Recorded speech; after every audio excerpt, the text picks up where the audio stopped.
You've been told to be strong by holding it all in, to keep smiling when everything inside feels like it's breaking, to push through, stay quiet, and pretend nothing hurts. But if that worked, why do so many people feel like they're crumbling behind closed doors? Why does life still feel heavy, even when everything looks fine on the outside? The truth is, strength isn't pretending to be okay. It's learning how to feel, how to let go, how to stand in the middle of chaos and still be at peace. And Buddhism holds the map. For thousands of years, Buddhist masters have taught a different kind of power. Not the loud kind, not the kind that needs to win, but the quiet strength that doesn't flinch when the world gets cruel, the kind that bends without breaking, that smiles with nothing to prove, that walks away from noise and still feels whole. Tonight, as these lessons sink into your mind, something will shift. The pressure to control everything will loosen. The tension in your chest will soften, and slowly the storm inside will begin to settle. You'll feel lighter, calmer, stronger, like finally taking a deep breath after holding it in for too long. And when you wake up tomorrow, you won't just feel rested, you'll feel ready. Ready to face life with a strength that doesn't come from fighting, but from deeply understanding. This isn't just a sleep audio. This is a rebuilding of your mind, of your peace, of your strength. Are you ready? Let's begin. And now that your heart's starting to settle, that deep breath starting to return, let's begin with the first truth. One that flips everything we've been taught about strength on its head. Because what if real power wasn't about force? What if the softest part of you was actually the strongest? People hear the word gentle and instantly think of weakness, like it means letting people walk all over you, like it means giving up. But they've misunderstood the whole point. Gentleness isn't surrender, it's strategy. It's strength refined so deeply that it doesn't need to shout. It doesn't need to prove itself.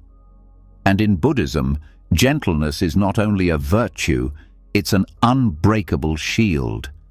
Kindness isn't just about being nice. It's a response born from clarity. A choice made not out of fear, but out of deep control. When cruelty shows up in front of a Buddhist monk, their calm isn't submission, it's resistance in its most powerful form. Because reacting with anger is easy. Anyone can snap, anyone can scream, but staying rooted when someone is trying to pull you down, that's discipline, that's training, that's strength. A gentle response isn't born overnight. It comes from seeing the truth of things, knowing that people hurt others because they're hurt themselves, knowing that anger thrown at you is often pain misplaced. And instead of throwing it back, Buddhism teaches how to absorb it, transform it, and let it dissolve. That's not weakness, that's alchemy. Turning poison into peace. Cruelty doesn't disappear when you become gentle. The world doesn't get softer, but your response becomes sharper, cleaner, wiser, and that changes everything. Buddhist texts often use water as a symbol. It bends, flows, moves around obstacles, but try cutting it with a sword. Nothing happens. Water yields, but it's untouchable. That's gentleness. That's the soft shield. The ability to move with life without letting life harden you. So how is this built? Where does this kind of gentleness come from? It starts with mindfulness, noticing your reactions. watching your triggers rise without immediately acting on them. Someone insults you, and instead of fighting back, you pause. You feel the heat, but you don't pour gasoline on it. You let it burn itself out, and suddenly you're not controlled by anyone. You're free. That pause, that's the shield forming. That gap between stimulus and response is where Buddhism plants its seeds. Because in that space, you get to choose. Do you repeat the same angry patterns that keep hurting you? Or do you respond from something deeper, something still, something strong? Every time you choose stillness over reaction, the shield gets stronger. And one day, things that once ruined your day will barely move your peace. Compassion is also part of the shield, not the soft, fluffy kind that says, "It's okay" to everything, but the razor-sharp kind that sees clearly. That says, "I understand where your pain is coming from, but I don't have to take it on." Buddhist compassion includes boundaries. It's not about fixing everyone or sacrificing yourself. It's about seeing suffering and not adding to it. Sometimes that means saying no. Sometimes it means walking away without anger. That's real power, when you can walk away from fire without carrying the smoke with you. And here's where it gets deep. Buddhist gentleness trains the nervous system. When you meet aggression with calm, your body learns safety. Your mind stops reacting like it's in a war zone. Over time, you don't just act peaceful, you feel peaceful, even in chaos, even in heartbreak, even in rejection, because you've trained your system not to collapse every time life gets loud. Think about it. How many times have people tried to push your buttons just to see if they could get a rise out of you? And how often have they succeeded? That's not strength. That's vulnerability in disguise. But when those same people realize they can't shake you, when their insults bounce off and disappear into your silence, that's when the real transformation begins. And it's not just about what they see. It's about what you feel. Because not reacting saves energy. It saves clarity. And it leaves you standing when everyone else is exhausted from the fight. The Buddha didn't teach people to be tough. He taught them to be free. And freedom doesn't come from dominating others. It comes from mastering yourself. That's why Buddhist strength is quiet. It's not on display. It doesn't beg for approval. It doesn't need applause. It's strong in its stillness. And when tested, it doesn't crack. It absorbs. It watches. It learns. Then it responds, not with force, but with precision. Even when people attack with words, the Buddhist path teaches, don't take it in. One sutta tells the story of someone insulting the Buddha to his face, and instead of reacting, the Buddha asks, if someone offers you a gift and you don't take it, to whom does it belong? The answer is clear.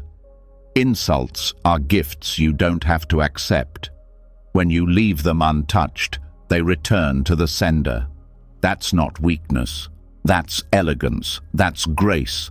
That's the soft shield in action. And this doesn't mean you let injustice win. It means you don't let injustice turn you into the thing you're standing against. You fight it differently, not with anger, but with clarity, not with hate, but with steady courage. Buddhism never says stay silent when people suffer, but it teaches that your fight must come from wisdom, not woundedness. That's how your shield doesn't just protect you, it protects others too. The deeper teaching here is about energy. Anger is draining. Retaliation is heavy. Carrying resentment is like wearing armor made of stone. But gentleness is light. It doesn't hold grudges. It doesn't keep score, and yet it endures. Gentleness has stamina. It keeps you moving when others are stuck in their battles. It lets you flow forward while they're still fighting ghosts in their minds. And here's the paradox. The more gentle you become, the more people respect you. Not because you demand it, but because they can feel your centeredness. It's magnetic. They know they can't manipulate you. They know their chaos can't reach you. And that kind of presence? It changes rooms. It shifts conversations. It transforms relationships without ever needing to raise your voice.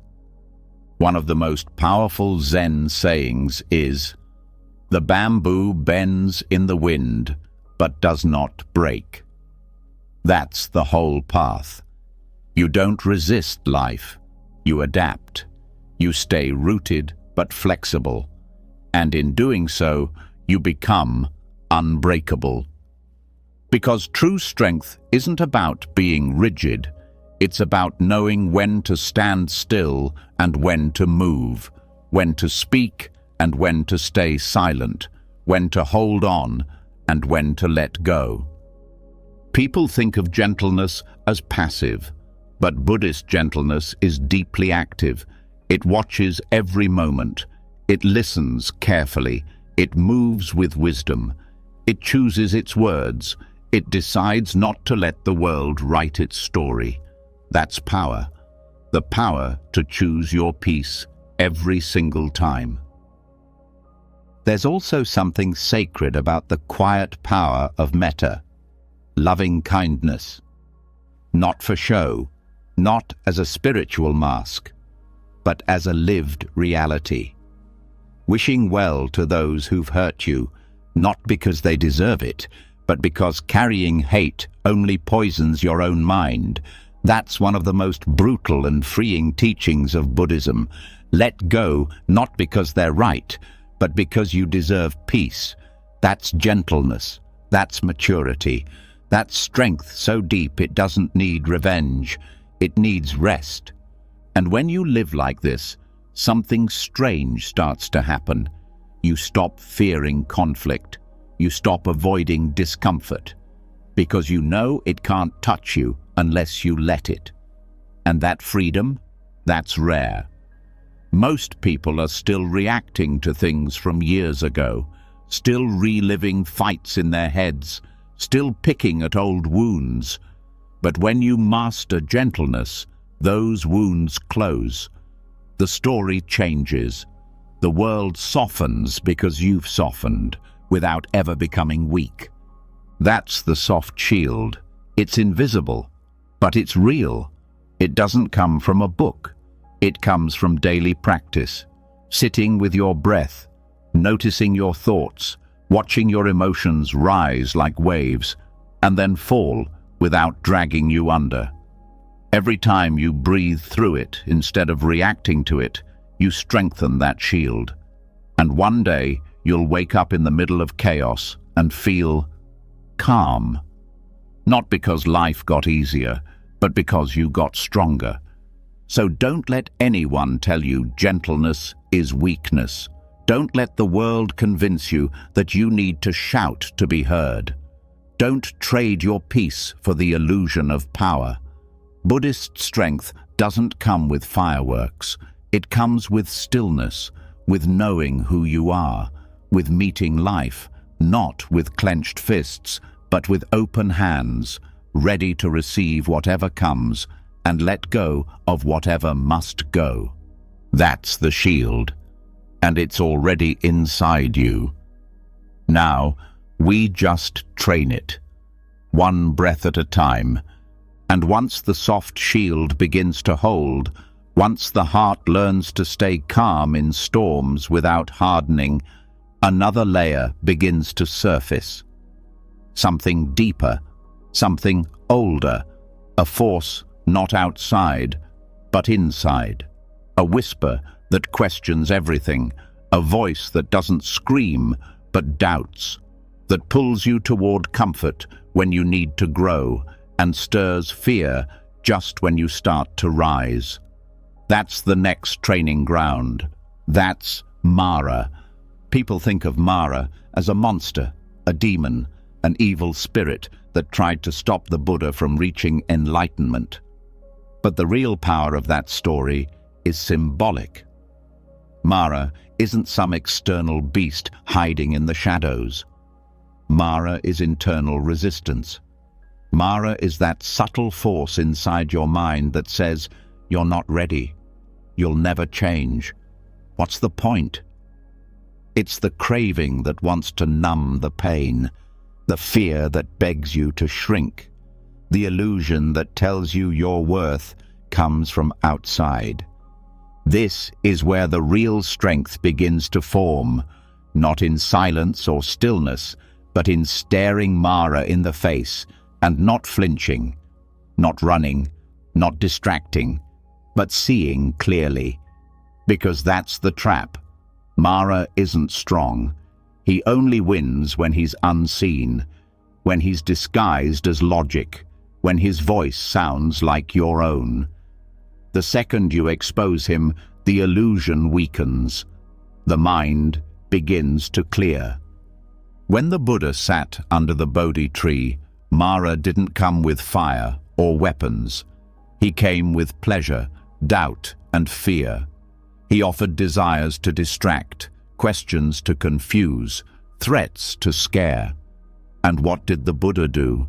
He didn't fight. He didn't run. He just sat, completely still, and said, "I see you, Mara." That sentence is everything. It's the ultimate turning point, not just in the myth, but in your life too.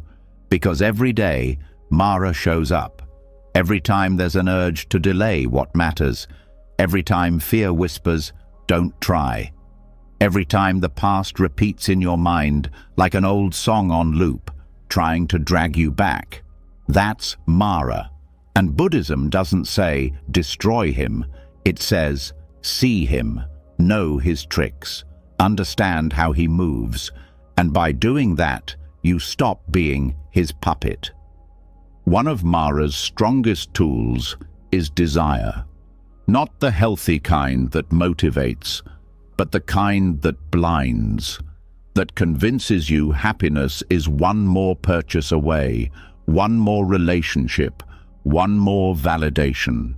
The kind of wanting that keeps the heart always reaching but never resting. Buddhism calls it tanha, thirst. And like salt water, the more you drink, the thirstier you get. The trap of tanha isn't in wanting, it's in thinking the object will fix the feeling. You want love to stop feeling lonely, success to stop feeling small, status to stop feeling invisible, but none of it sticks. Because what's being chased isn't the object, it's relief. And relief, real relief, doesn't come from outside. It comes from seeing the desire, sitting with it, and realizing it passes. And that's the clarity Mara doesn't want you to have. Because once you sit long enough with a craving without feeding it, you see through it. It starts to fade. The body shakes less. The mind gets quieter. The monster starts to shrink. And now you're not controlled. Now you're choosing. That's power. But it's not just desire. Mara also brings fear, and this kind of fear is sneaky. It shows up not to protect you, but to limit you. It wraps itself in logic. What if you fail? What will people say? You're too late. But fear that repeats is often not truth, it's habit. It's the nervous system replaying old stories, trying to keep you in familiar pain because it's easier than unfamiliar growth. So how do you train clarity in the middle of fear? You stop running.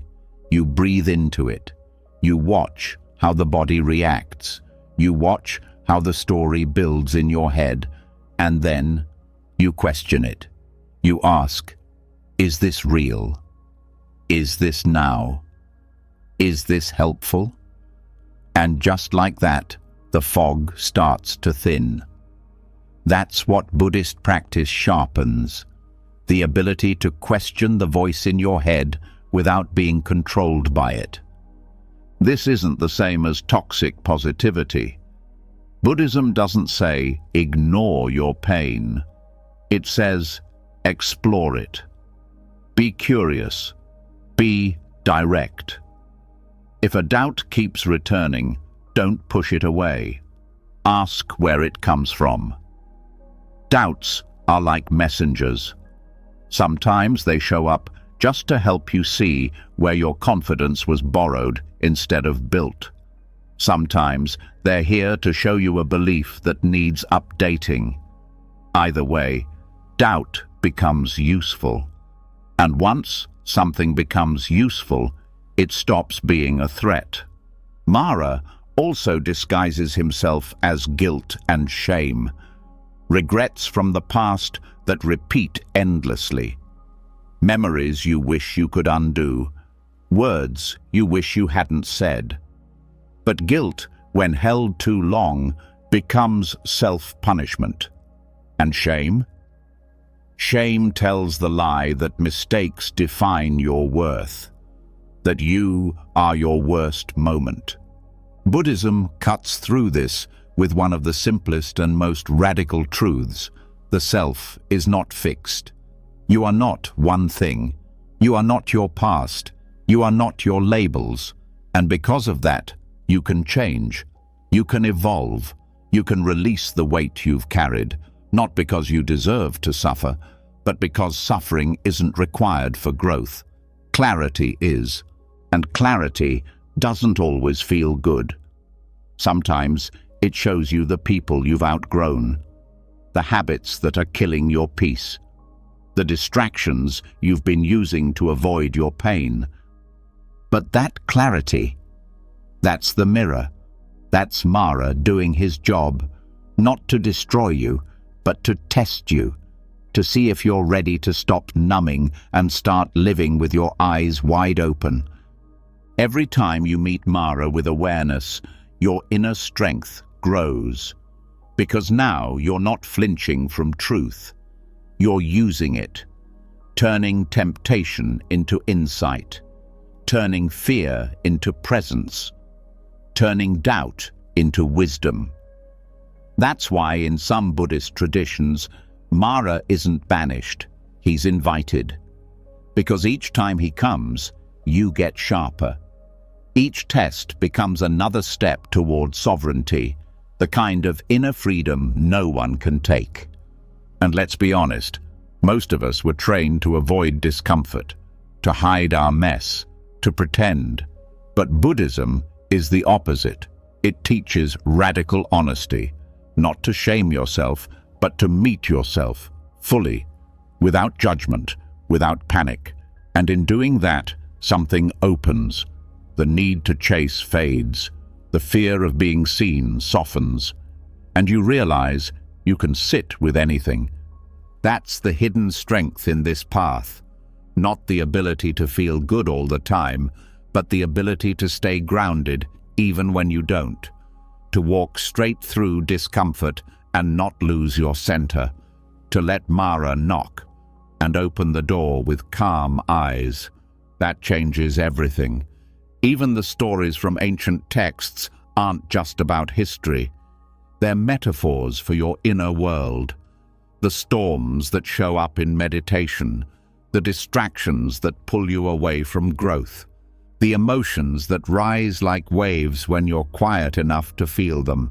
That's where the training happens, in the stillness, in the silence, when nothing's distracting you from yourself anymore. And the thing is, Mara doesn't just show up in crisis.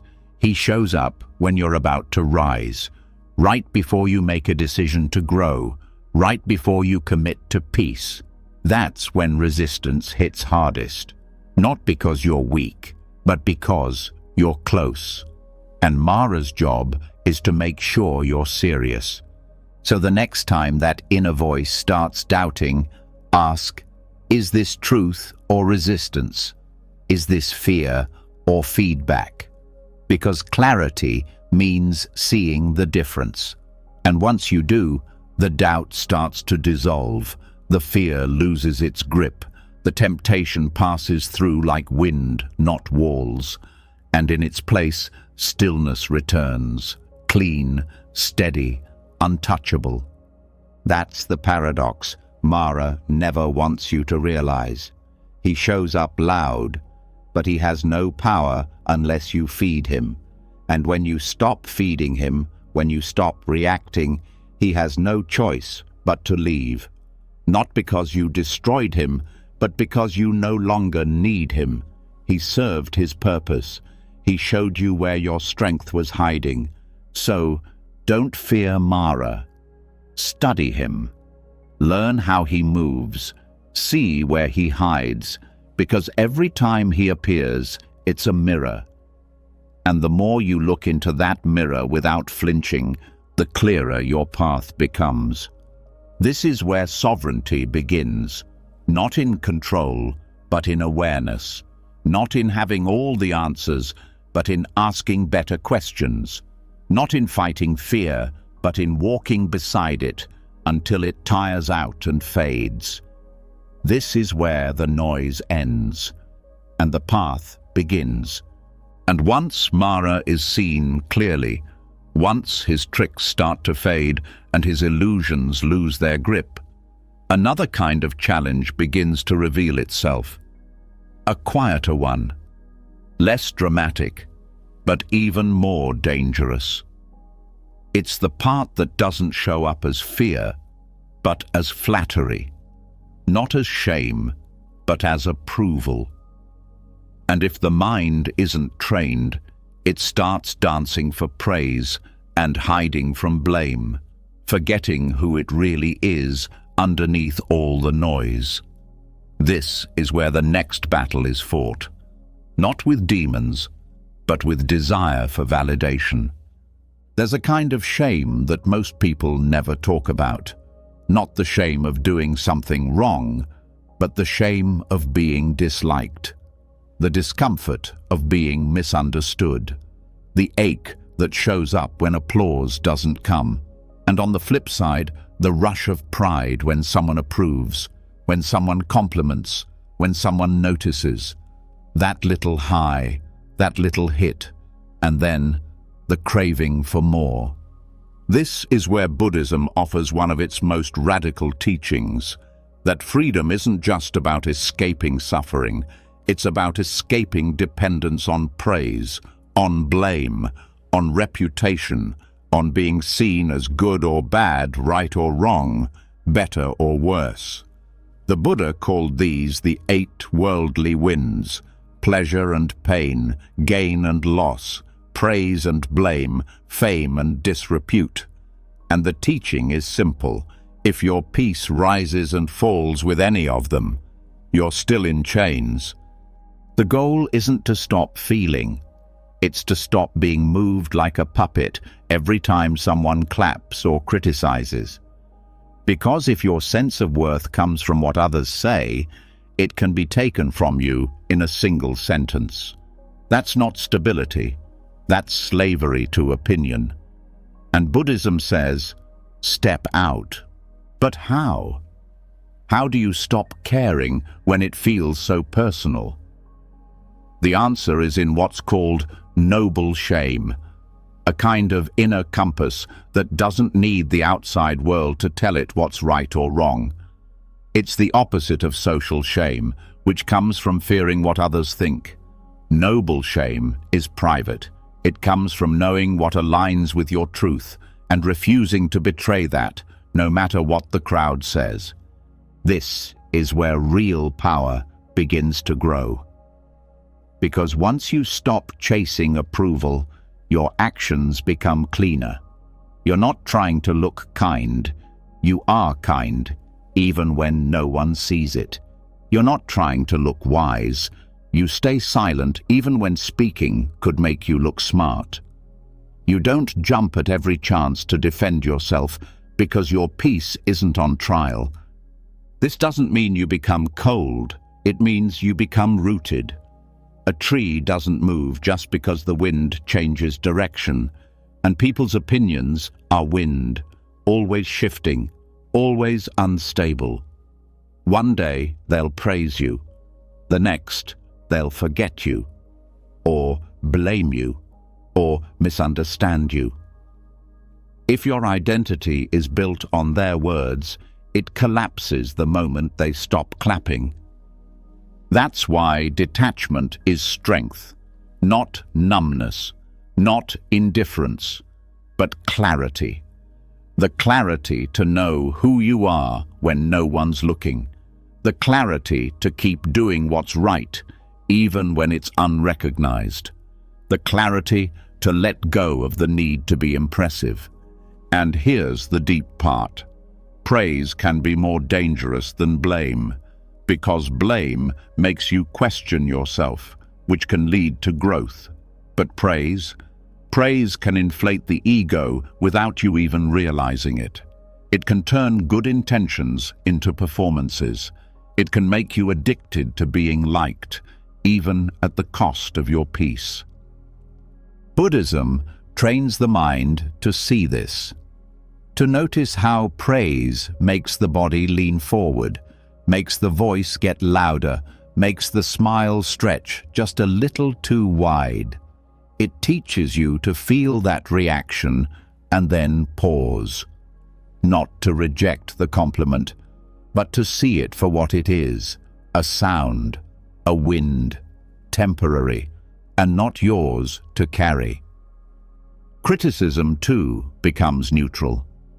You start to see how blame is often more about the speaker than the subject. Someone lashes out, and instead of absorbing it, you ask, is this true? Is this helpful? Is this mine? And if not, you let it go. Just like the Buddha said to insults, if you don't take the gift, it stays with the giver. This way of living doesn't make you disconnected. It makes you untouchable, not in a distant, aloof way, but in a peaceful, steady way, where your sense of self doesn't swing with the opinions of others, where you're not chasing approval and hiding from criticism like a child begging for attention. You grow out of that cycle, and your life becomes simpler. Monks train this from the first day. When they shave their heads, it's not just about humility, it's about letting go of identity built on looks. When they wear the same robes every day, it's not to impress, it's to erase the need to impress. When they go barefoot with a bowl, it's not because they lack, it's because they want to unlearn the idea that status equals worth. This is where the discipline begins. Every time someone compliments you and you don't let it inflate you, you gain freedom. Every time someone criticizes you and you don't collapse, you gain strength. The mind becomes less reactive. The heart becomes less needy. And suddenly, you're not walking around hoping to be liked. You're walking with purpose, rooted in what matters. That's why noble shame matters. It keeps you honest. It's the voice that says, stay true, not because someone is watching, but because you are. And that's the difference between a life built on show and a life built on depth. And here's the twist. When you stop needing praise, people trust you more. They feel your calm. They feel your presence because you're not performing. You're not chasing approval with every word. You're just being. And that's rare. That's magnetic. That's real. Even in speech, Buddhism teaches to avoid exaggeration, not because it's wrong to express yourself, but because inflating truth is a sign of seeking reaction. If you always need your words to land with impact, you're still dancing for applause. But when you speak simply, clearly, without trying to impress, that's when truth cuts through. That's when people listen, not because you shout, but because you're quiet. There's a sutta where a monk is praised by a king and the monk responds with silence. Later, he's blamed by a rival, and again, silence. Someone asks him why, and he says, "Praise and blame are like echoes in a canyon. They are not me." That's the teaching, to hear the echo, but not become it. And yet, this isn't a rejection of connection, it's a refinement. Because the more detached you become from external noise, the more honest your connections become. You're no longer pleasing people to avoid discomfort. You're no longer twisting your truth to win approval. You're present, real, unshakable. There's also a reason why monks meditate on death, not to be morbid, but to remember that opinions die with time, that all the people who ever judged you will one day vanish, and the only thing left will be your own mind. That's the ultimate reminder. You're not living for likes. You're living for clarity. So if someone praises you, smile, but don't hold it. If someone blames you, breathe. But don't carry it. Let it pass through. Let the winds blow without losing your balance, because the more you need praise, the easier it is to be manipulated. But when your joy no longer depends on applause, you become free. This freedom is silent. It's not flashy. No one claps for detachment. But inside, you'll feel the shift, the calm, the space. And that's when you know you're living from truth, not reaction. This is the noble shame, the internal compass, the refusal to abandon your center just to fit in. And once it's lit, it never goes out. And once the need for validation quiets, once the heart stops being pulled by praise or crushed by blame, what's left is something rare. Silence. Space. A kind of internal emptiness that most people fear, but that in Buddhism becomes the birthplace of strength. Because once there's nothing left to chase or defend, discipline begins.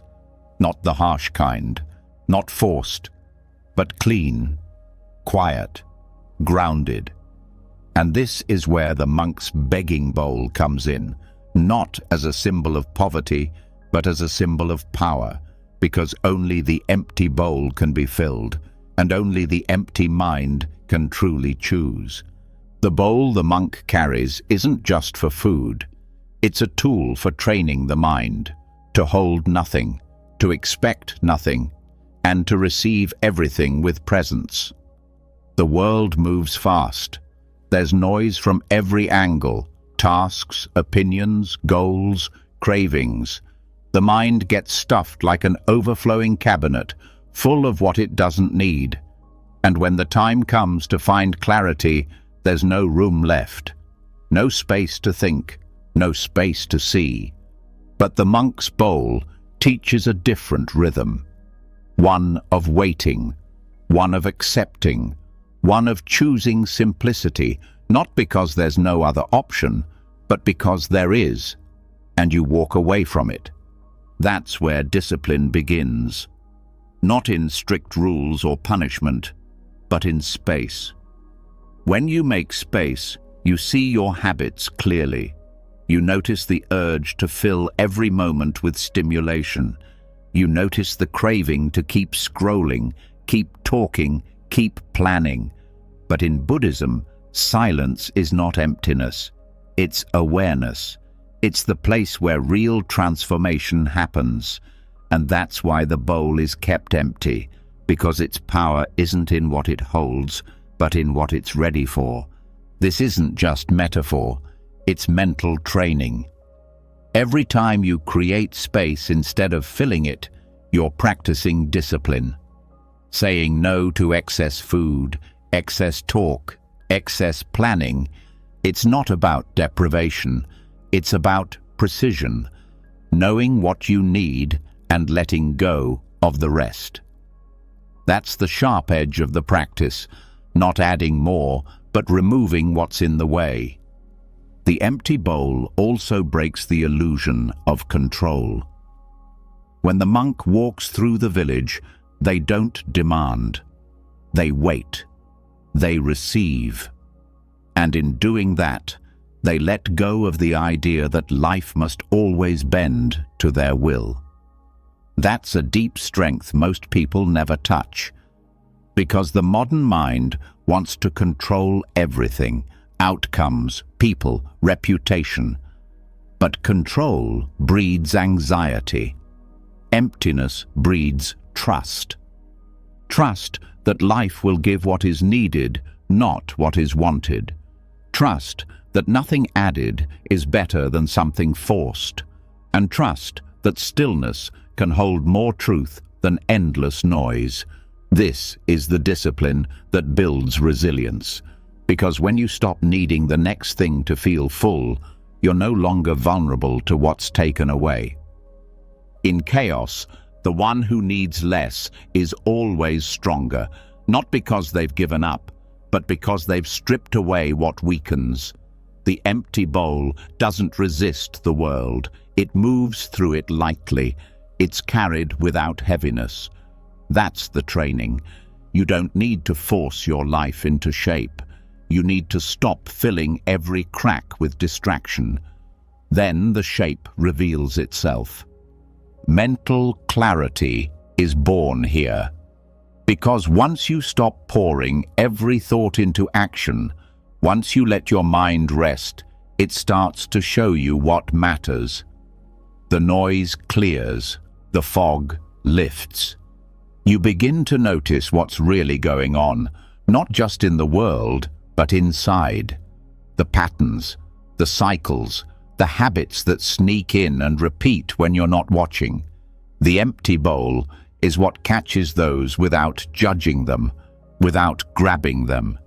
It just holds space. This kind of discipline isn't about suffering. It's about sharpening. Sharpening the mind to feel more, not less.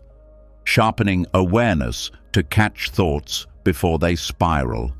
Sharpening speech to say less, but mean more. In Buddhism, restraint isn't about fear, it's about strength.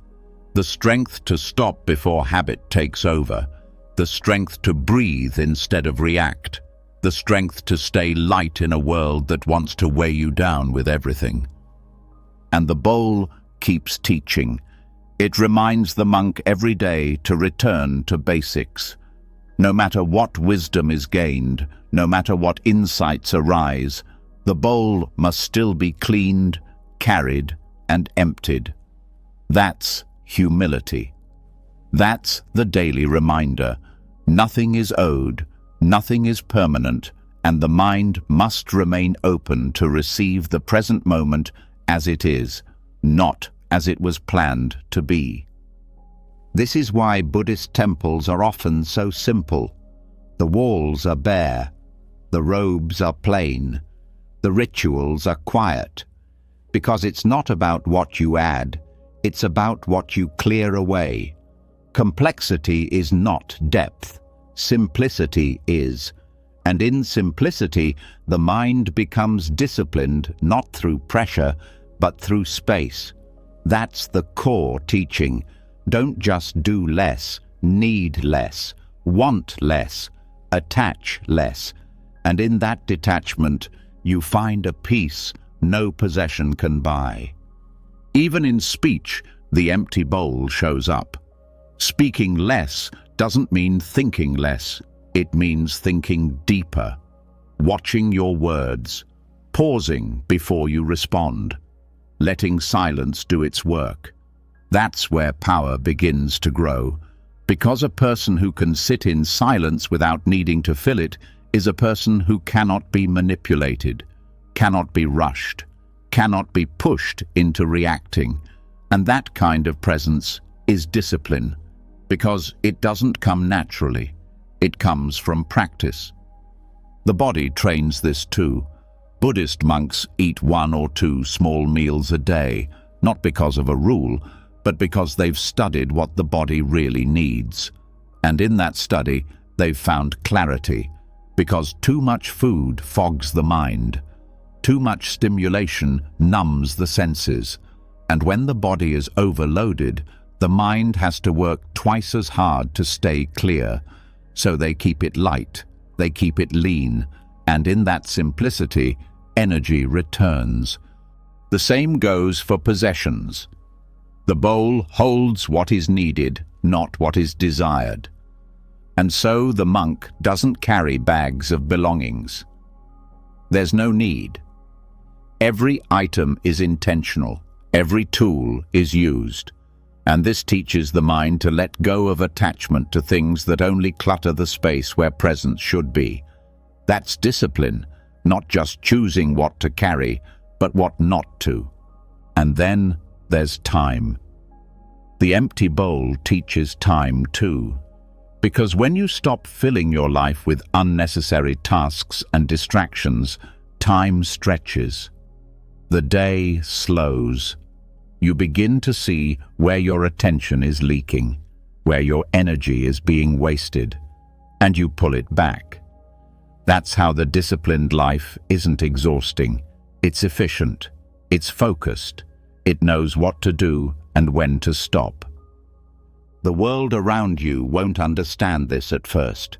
They'll see emptiness as lack, stillness as laziness. But over time, they'll feel the shift. You'll walk differently, speak differently. Your presence will feel grounded, uncluttered, awake. And people will start to notice, not because you're loud, but because your energy is clean. That's what the bowl does. It purifies your actions, your intentions, your mind. And when hardship comes, and it always does, the empty bowl holds space for it. There's no panic, no scrambling to fix, just presence, just breath, just room. And that room is where peace can land, even when life hurts, even when things fall apart. Because the one who has space doesn't break. They bend, they breathe, they wait, and then they choose their next step, not in reaction, but in wisdom. This is the kind of discipline that outlasts chaos, the kind that doesn't crack under pressure because it never built its life on clutter. The bowl stays empty, and because it's empty, it's ready, always ready for whatever the next moment brings. That's the freedom Buddhism trains, not the freedom to have everything, but the freedom to need nothing. And in that space, in that quiet, something starts to grow, a kind of deep joy, not the loud kind, not the kind that comes and goes with events, but the kind that rises from living clean, living simple, living clear.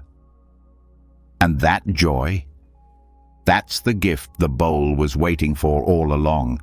And once the bowl is empty, once the mind begins to quiet and the hands stop grasping for more, there's something unexpected that rises in the stillness.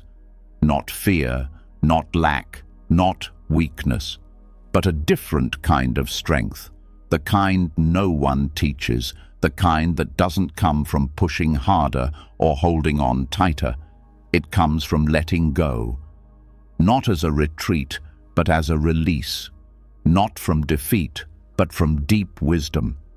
This is where Buddhist courage lives, in surrender. The word surrender scares people. It sounds like giving up. It sounds like losing. But in Buddhism, surrender isn't passive. It's one of the most powerful decisions you can make. Because it takes strength to stop forcing. It takes strength to release control over what cannot be controlled. The more you fight what is, the more you suffer. And Buddhism teaches not to fight life, but to flow with it. Not to give in, but to give up the illusion that you were ever fully in charge. That illusion is heavy. The belief that every outcome must be managed, every detail must be perfect, every person must behave the way you expect. It's exhausting, and it doesn't work. Control is a moving target. Life shifts, people change, plans break. But when the mind clings to certainty, it breaks with them. That's where letting go becomes the doorway to peace. Letting go is not escape. It's clarity. It's saying, this is what I can do, and this is what I can't. It's releasing what was never yours to carry. Expectations, regrets, the pressure to fix everything, the need to always be right, to always be strong, to always be calm. Surrender means softening without collapsing. It means staying open even when things fall apart. This isn't a theory, it's a practice. When frustration rises, surrender means not tightening your jaw, not storming off, not pretending it doesn't hurt. It means staying, breathing, letting the emotion pass without trying to control it or bury it. That's not weakness. That's strength so steady it doesn't need to dominate. It just allows. And through that allowing, it endures. The Buddha taught that suffering comes from craving and clinging, from wanting things to be different than they are. And the moment you let go of that grasp, something shifts. Not because the situation changes, but because your grip on it loosens.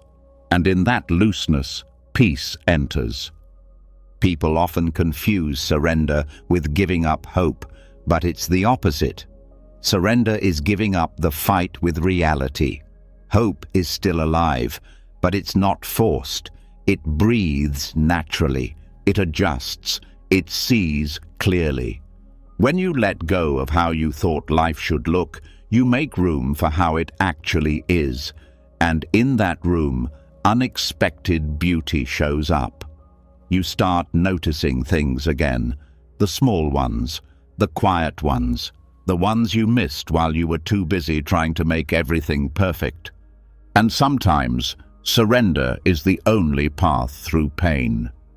There are losses that can't be fixed, endings that can't be reversed, people who won't come back. Trying to hold on only prolongs the suffering. Buddhism doesn't ask you to forget. It asks you to accept, to grieve fully, to feel deeply, and then to let the moment go when it's ready to leave. That's where resilience is born, not in resisting the storm, but in standing through it without collapsing. This kind of strength is quiet. No one applauds you for it. No one sees the courage it takes to wake up every day with a heart that's been broken and still let it open again. No one sees the restraint it takes to stop yourself from fixing what isn't yours to fix. But inside, you feel it. That calm, that space, that clarity. That's the reward of surrender. Not applause, but peace. Even in relationships, surrender changes everything. When you stop needing others to behave a certain way to feel okay, you become free. You can love without control. You can support without attachment. You can listen without needing to fix. That doesn't mean you stop caring. It means you care without chaining your happiness to someone else's actions. That's love with boundaries, compassion without collapse. Surrender also deepens presence, because control always lives in the future, trying to shape what hasn't happened yet. But surrender lives now. It says, "This moment is enough. I don't have to escape it. I don't have to manage it. I just have to meet it." That's why meditators are trained to observe the breath without changing it. Not because the breath is magical, but because it's real. It's now.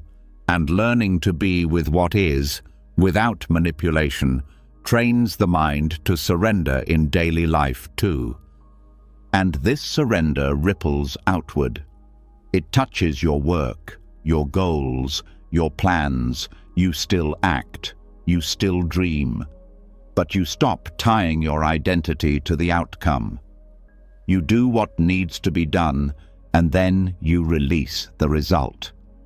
That's the teaching of karma. Not that you control everything, but that you influence reality through action, without obsession over how it plays out. When the Buddha reached enlightenment, he didn't gain superpowers. He didn't start controlling the world. He simply stopped resisting it. He saw that everything is impermanent, that craving creates suffering, that letting go brings peace, and that surrender, true surrender, isn't a fallback. It's a doorway into clarity, compassion, and freedom. This isn't about being passive. It's about being wise. When it's time to act, you act. When it's time to speak, you speak. But you don't force. You don't chase. You don't grip life like it owes you something. You flow with it. And in that flow, your power is revealed. A kind of power that doesn't burn out. Because it's not trying to hold the whole world together. It's just holding space for it to unfold. This discipline shows up in the smallest moments. The plan that changes last minute. The friend that lets you down. The goal that slips away. Each time you get to practice. Do you tense and panic? Or do you pause, feel, and release? Every moment is a chance to soften your grip, and the more you do it, the easier it gets. The nervous system calms, the mind sharpens, the heart opens again, not because everything is easy, but because you've stopped demanding that it should be. And in surrender, trust is born. Not blind faith, but a steady knowing that whatever comes, you can meet it. That life may not follow your script, but you're not lost without it. That even in uncertainty, you are anchored. That's what Buddhist surrender gives, not guarantees, but grounding. This is also why rituals matter in monastic life, not because they control outcomes, but because they give structure to surrender. Bowing, breathing, walking, all done with presence, not to manipulate, but to return to stillness. Ritual is a reminder. Let the day unfold without rushing it. Let the moment teach you instead of forcing it to fit your expectations. And even in suffering, surrender has a role. Not to give up, but to stop resisting the fact that pain is here. Buddhism doesn't ask you to like pain, but it invites you to meet it directly, to sit with it, to see it clearly, and then to let it pass when it's ready. That's how pain becomes teacher, not tormentor. That's how wounds become wisdom. This approach rewires your entire life. Goals become clearer, relationships become softer. The inner critic loses its grip, because now you're not living to control, you're living to respond, with presence, with honesty, with flow. And from that flow, action still arises. But it's no longer desperate. It's no longer coming from fear. It's calm, precise, clean, and the world starts to feel different. Not because it changed, but because your grip did. You stop fighting time. You stop fighting loss. You stop fighting the parts of yourself that are still healing. You start allowing everything to be as it is, and from that, transformation begins. That's the paradox Buddhist practice reveals again and again. The more you let go, the more grounded you feel. The less you try to control others, the more free you become. The less you try to force happiness, the more often it arrives. Because peace doesn't come from holding on. It comes from releasing what was never yours to carry in the first place. And that's the kind of strength most people never discover. Because it doesn't look strong on the outside, it doesn't perform. But inside, it's steady, it's calm, it's clear. And when life throws its next challenge, because it always will, you won't have to brace. You'll breathe, you'll open, you'll respond. This is surrender. This is strength. And once the grip is released, once the weight of control is finally set down, what starts to rise is not weakness, not emptiness, but a quiet kind of beauty. Something delicate yet steady, something soft yet indestructible. The kind of strength that doesn't come from avoiding pain, but from blooming directly out of it. Buddhism doesn't just teach how to endure suffering, it teaches how to grow through it. Not in spite of it, but because of it. And nothing expresses this better than the lotus. The lotus flower has become one of the deepest symbols in Buddhism for a reason.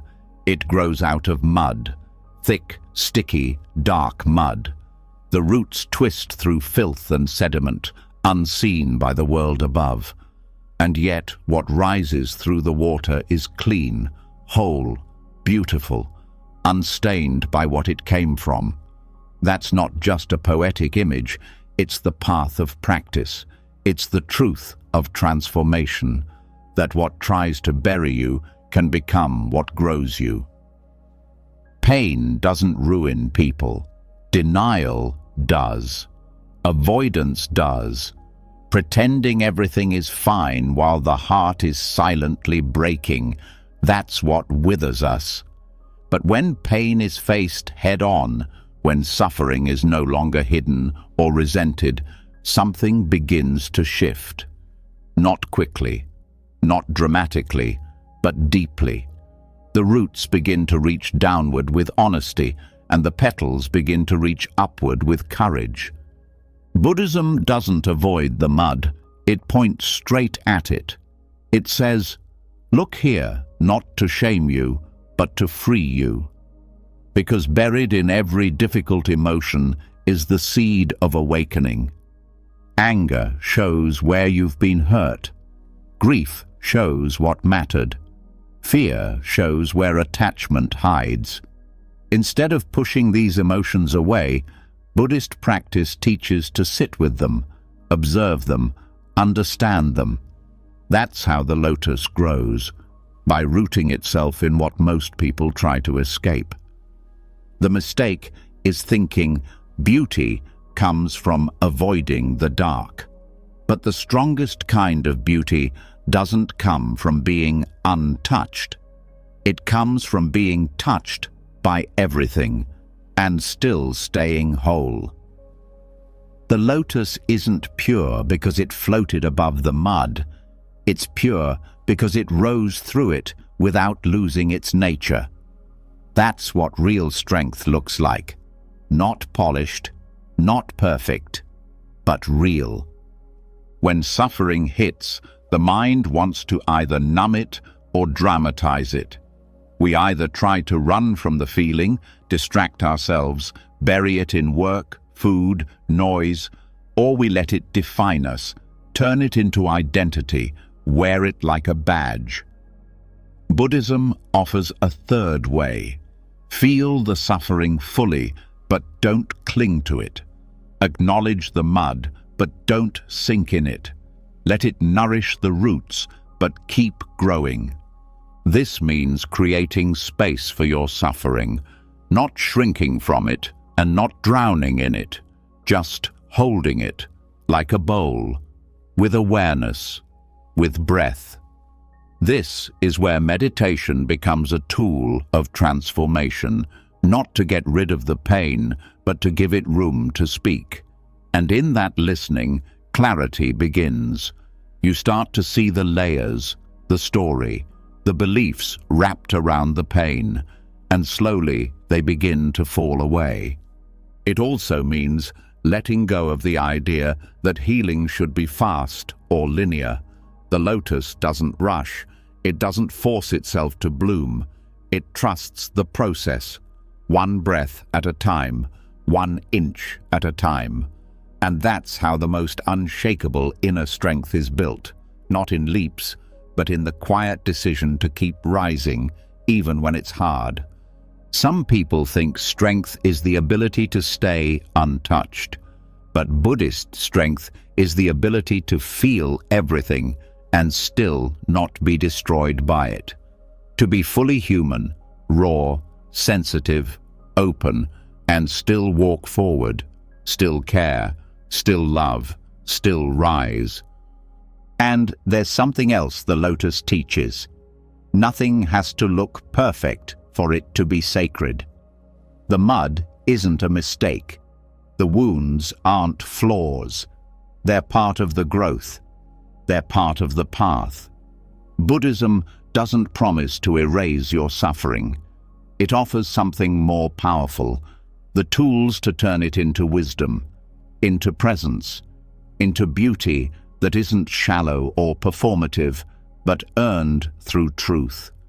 Even tears become part of the water that holds the stem.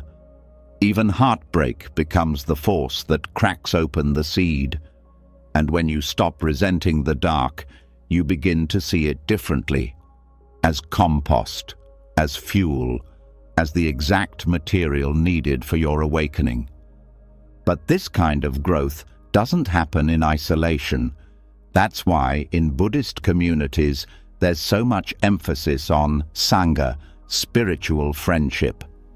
Because sometimes we need help remembering we're not the only ones in the mud. And hearing someone else speak from their pain, not to complain, but to connect, reminds us that the path is shared. That rising isn't a competition, it's a movement we support in each other. The lotus also reminds us of timing. Each bloom is different. Some people unfold quickly, others take years. There is no rush. There is no comparison.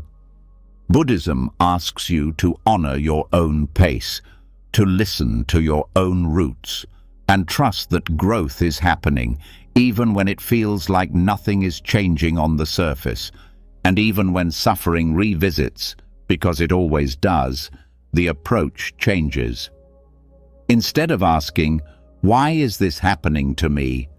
the question becomes, "What can this teach me now?" That shift alone is transformation. It doesn't take away the pain, but it gives it purpose. It turns the mud into something meaningful, something usable.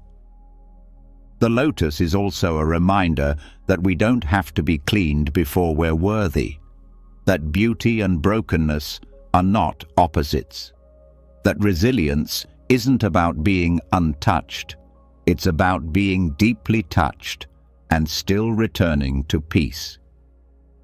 In Buddhist art, the lotus often appears beneath the Buddha, not because he stood above suffering, but because he rose through it.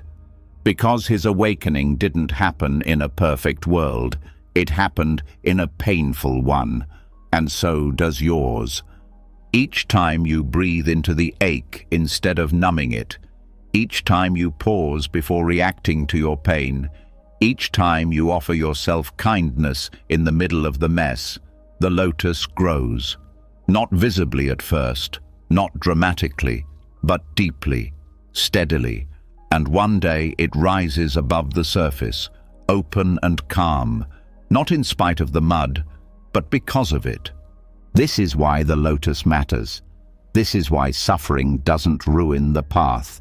It is the path. Because what breaks the heart also opens it. What challenges the mind also strengthens it. And what hurts today may one day be the root of someone else's healing when they hear your story and realize they can bloom too. So don't resent the mud. Don't rush the process. Stay with it. Listen to it. Let it change you, and know that deep beneath the surface, something beautiful is already growing, something no storm can drown, something no darkness can stop. This is the strength of the inner lotus, and it's already alive in you. And when the lotus finally rises, when beauty begins to open out of the mud, it reveals something even deeper underneath the silence. A pulse, a spark, a kind of energy that doesn't settle for calm alone. A fire that comes from looking directly at life's harshest truths and refusing to sleepwalk through them anymore. This is the moment everything shifts. Not because life gets better, but because the illusion breaks. And in that breaking, something fierce wakes up. Buddhism calls this awakening samvega. Samvega is not comfort. It's not peace. It's not soft. It's sharp.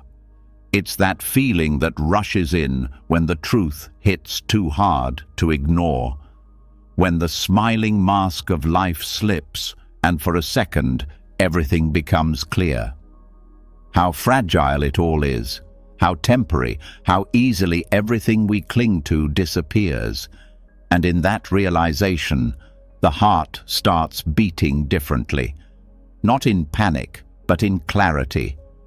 That's the fire of samvega, the existential shock that doesn't burn you down, but burns away the lies. This feeling isn't talked about often because it's uncomfortable. No one wants to admit that they've built their life on routines that mean nothing, that the job, the status, the constant scrolling, the chasing, it might all be a distraction from something much deeper. But samvega brings that into focus. It's the moment when comfort stops being comfortable and becomes suspicious. When the things that used to soothe now seem hollow. When the background noise of daily life goes silent and underneath it there's a question, is this it? The Buddha himself felt samvega. He lived in luxury, surrounded by pleasure and comfort, and yet it wasn't enough. One day he saw sickness, aging, death, not just as concepts, but as realities, as futures waiting for all of us. And it broke something open, not into despair, but into urgency. That urgency didn't send him running away, it pulled him into something more honest. He left his comforts, not because he hated them, but because he saw through them. And that seeing became the start of everything. This is the gift of samvega. It wakes you up, not gently, but cleanly. It cuts through distraction and puts you face to face with your own impermanence, your own mind, your own wasted time. And instead of collapsing, something deeper rises, a will to change, a refusal to keep numbing, a hunger for truth that doesn't come from curiosity, but from necessity. And that urgency doesn't mean rushing. It doesn't mean panic. It means presence. Every breath becomes precious. Every moment becomes an opportunity to train the mind. Not because there's time to waste, but because there's finally clarity. The awareness that one day this body will stop breathing, that every conversation could be the last, that every morning is a gift you didn't earn. That's not meant to depress you.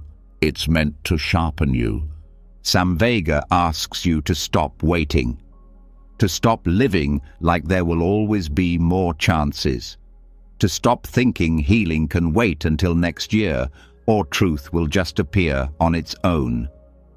It asks you to take responsibility, not with guilt, but with power.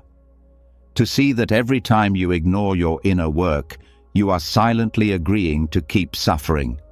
And once you see that clearly, you stop making those quiet agreements. This is where real practice begins. Not because someone told you to meditate, not because it sounds spiritual, but because the voice inside that kept you distracted has finally gone quiet. And in that silence, the desire to wake up becomes stronger than the desire to stay comfortable. And yet, Samvega isn't sustainable by itself. That sharpness, that shock, it has to be balanced. It needs fuel. That's where pasada comes in. It means clarity and confidence. Faith, not in a religion, but in the path.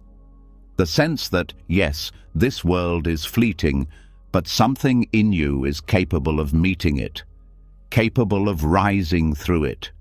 So, Samvega shakes you, pasada steadies you, and together they build momentum. This momentum is different from motivation. Motivation fades. Samvega doesn't, because it's not emotional, it's existential. It doesn't ask how you feel, it shows you what's real. And once you've seen the truth, you can't unsee it.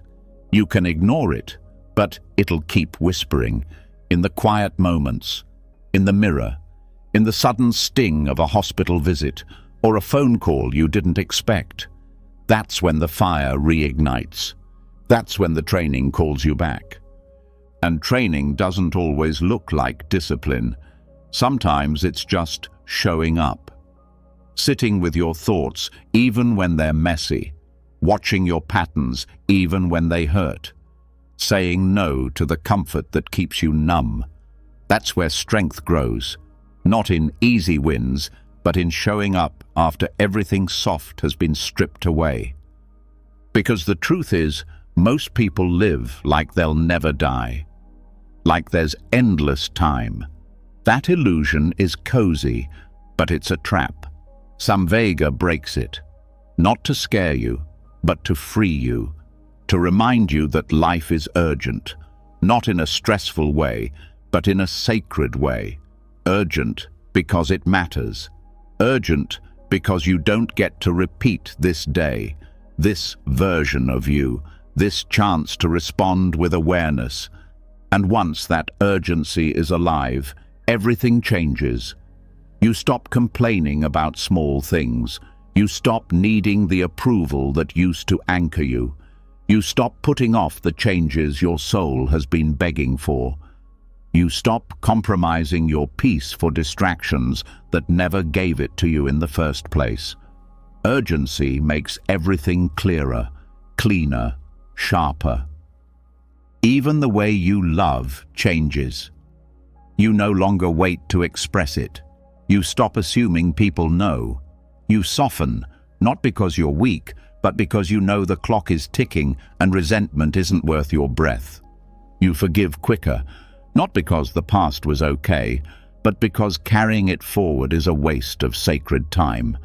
That's the kind of emotional clarity that only Samvega brings. And when it comes to your practice, your real, personal, internal work, it's no longer something on your to-do list. It becomes the center, the way you start and end your day. Not because someone told you to, but because you know the cost of drifting. The cost of sleeping through life while waiting for some future version of peace. There is no future version. There's only now. And now is when strength is built. Samvega also dismantles arrogance. When you realize that everything you've built, everything you've earned, every structure you've trusted, all of it can fall apart without warning, You start to walk differently. Not scared, just more awake, more grounded. You become less reactive, not because you're passive, but because you know how much energy is wasted on things that don't matter. That's not detachment, that's focus.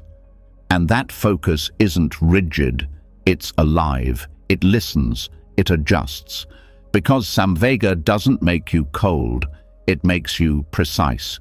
You become more kind, not less, more present, not aloof, because you start treating time like the sacred currency it is.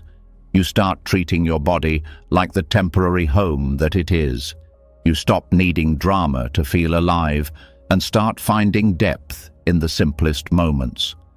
A walk, a breath, a conversation held with full attention. This urgency is the fuel behind every serious Buddhist practitioner. Not fear, not pressure, but reverence for life's impermanence, reverence for truth, reverence for the fact that while most people are sleepwalking, you have the chance to wake up. And when you know that, how could you go back to pretending? Samvega breaks the spell. It doesn't offer comfort, it offers clarity, and from that clarity, the path becomes non-negotiable.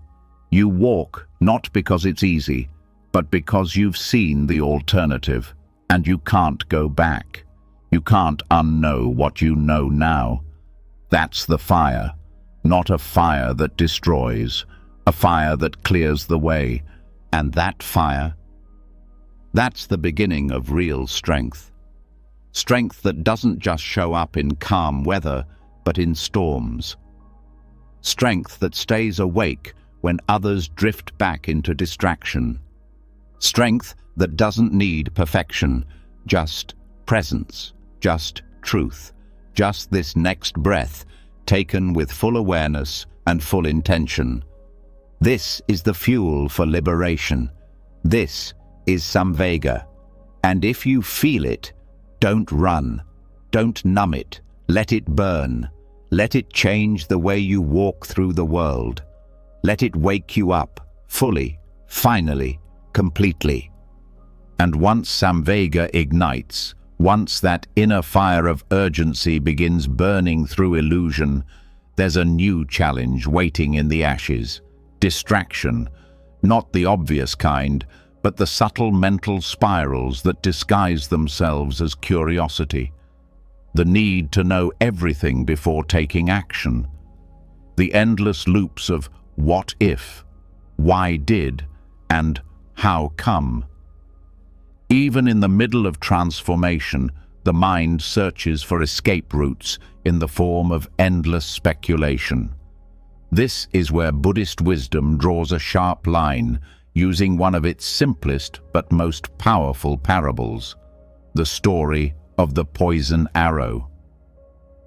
A man is struck by an arrow. It hurts, he's bleeding, but instead of removing it, he demands answers. Who shot it? What caste was the person from? What kind of bow did they use? What was the string made of? Which direction did it come from? And the Buddha says, if he waits for all those answers before removing the arrow, he'll die. That's the point. We're already in pain.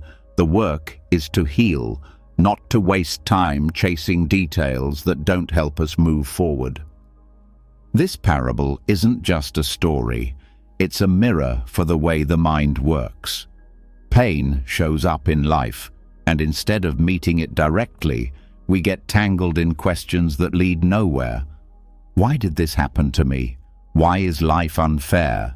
Why do people change? These aren't bad questions, but they become traps when they keep us stuck, when they keep us analyzing instead of acting, thinking instead of healing, guessing instead of growing. Buddhism doesn't tell you to stop asking questions. It teaches you to ask better ones, ones that bring clarity, not confusion. The purpose of the path isn't to solve every mystery. It's to see through what doesn't matter. Because mental freedom doesn't come from knowing all the answers. It comes from knowing which questions are worth your energy. This is where the practice of letting go becomes precision, not passive, not vague, but deliberate. You begin to notice the mental habits that drain focus, the conversations you replay in your head, the theoretical arguments that never lead to peace, the deep dive into endless opinions that leave you more anxious, not more wise. All of it is noise, and the mind clings to it because distraction feels safer than facing discomfort directly. But focus is a kind of strength, the ability to stay with what matters, to let go of side roads and stay on the path, to notice when you're being pulled into the weeds and return to the breath, to the body, to the now. Every time you drop a question that doesn't lead to truth, you build that strength. The poison arrow also speaks to timing.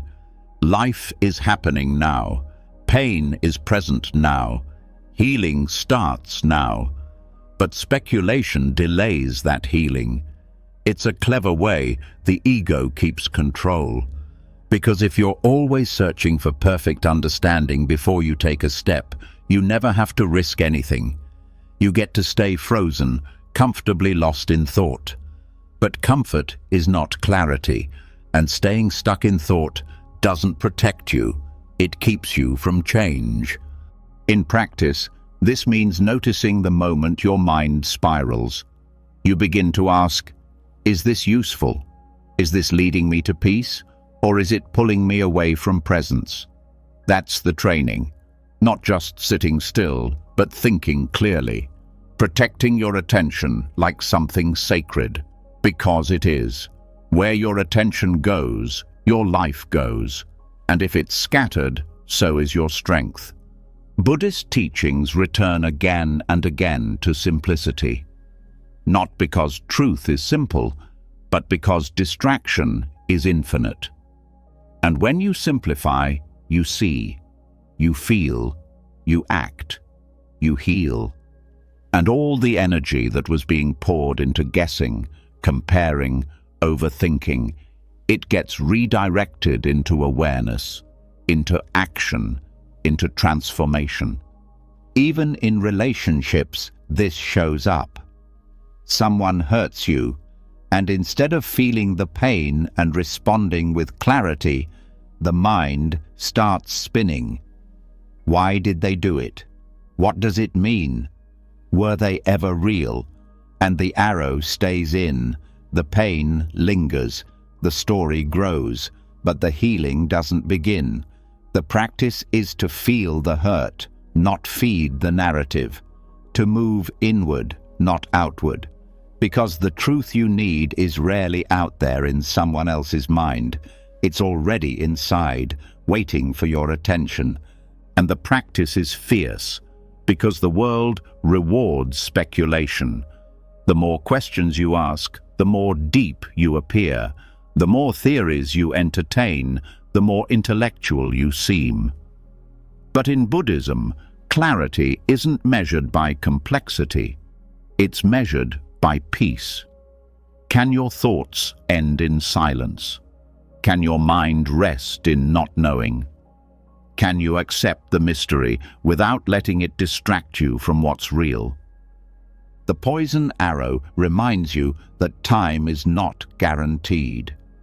And while you're busy trying to understand the entire history of your pain, the moment to heal may slip by. That's not fear, it's focus.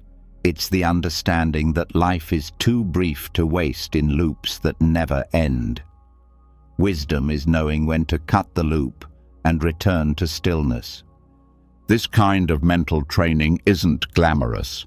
It doesn't win arguments or prove your intelligence, but it clears space. Space to breathe, to see, to respond with choice instead of habit.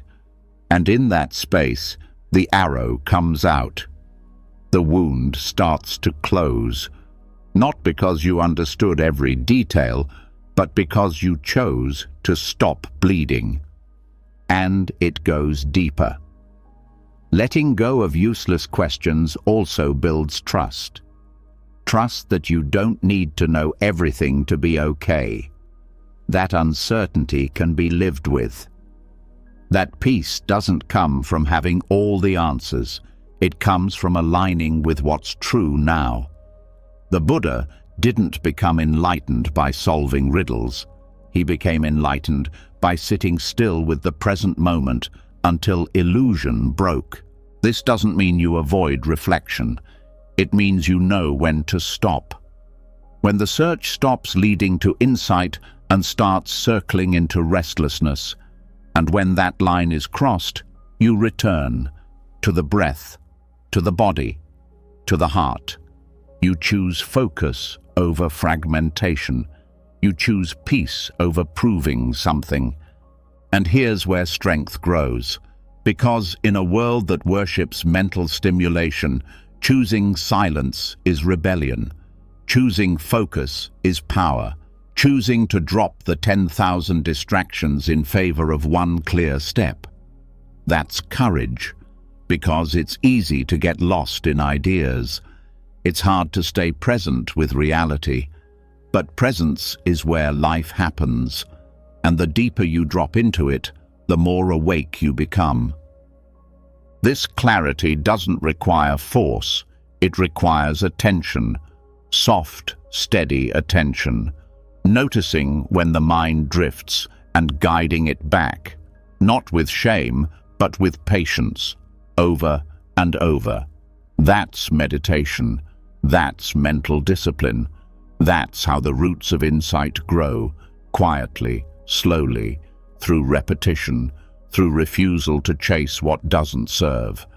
The poison arrow also teaches compassion for yourself, for others. Because once you stop getting caught in unnecessary questions, you start listening differently. You stop arguing just to win. You stop analyzing others like puzzles. You begin to meet people where they are, not in theory, but in truth. You start to hear what's underneath their words, the pain, the hope, the silence, and you respond, not with more questions, but with presence. And presence heals more than answers ever will. It doesn't need to explain, it just needs to be there, fully. And that presence comes from letting go of what doesn't matter, from returning again and again to what does. So when the next distraction comes, the next spiral, the next, "Why did this happen?" Pause. Ask yourself, does this question move me closer to freedom? Or is it another arrow keeping me stuck? And if it's the latter, let it go. Gently, like setting down a heavy bag you didn't know you were carrying. Because the truth is, you don't need every answer. You need focus. You need clarity. You need space to breathe and move and heal. And that space is waiting beneath the noise, beneath the questions, beneath the need to know. That's where strength lives now, not in knowing more, but in knowing what to drop. And once the poison arrow is dropped, once the endless chase for answers is replaced by steady presence, what begins to surface is a different kind of awareness, one that doesn't move with the noise, one that doesn't rush, one that holds still when everything else pulls. And in Zen, this stillness isn't empty. It's sharp, alive, active in its silence. It's not the absence of movement. It's the presence of full control. And nowhere is that taught more clearly than in the practice of Zen archery. In Zen archery, hitting the target isn't the goal. The real aim is the mind, the focus, the state of being in complete alignment. Every breath, every shift, every draw of the bow is about total awareness. Nothing forced, nothing extra, no trying to impress, no chasing perfection. The arrow is released only when the mind is still, when the breath is true, and when the archer has disappeared into the act itself. That's what makes it powerful. That's what makes it spiritual. Because this is not about aggression, it's about precision born from calm.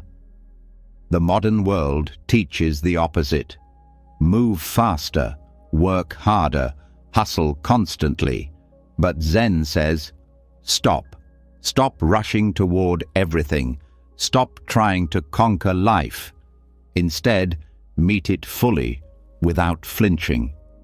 And that meeting only happens in stillness. Not the kind that collapses under pressure, but the kind that rises above it by refusing to be pulled in every direction. Stillness is not the same as doing nothing. It's not laziness or avoidance. It's the deepest form of engagement, because it means your mind isn't scattered. It's all here, focused, awake. The kind of stillness taught in Zen is like standing in the center of a storm, not because the storm disappeared, but because you've stopped running from it. You've become the calm it can't touch. In Zen archery, there's no rush to shoot. The bow is drawn slowly. The breath is watched. The heartbeat is felt. And only when everything aligns, not through force, but through presence, does the arrow release. And when it does, it flies effortlessly, accurately. Not because it was pushed, but because nothing interfered. That's the lesson. Remove interference. Let what's natural move without tension. This kind of stillness must be trained. It doesn't come from thinking about peace. It comes from building a relationship with silence, with your body, with the now. And Zen archery becomes the metaphor for everything else. Your conversations, your reactions, your choices.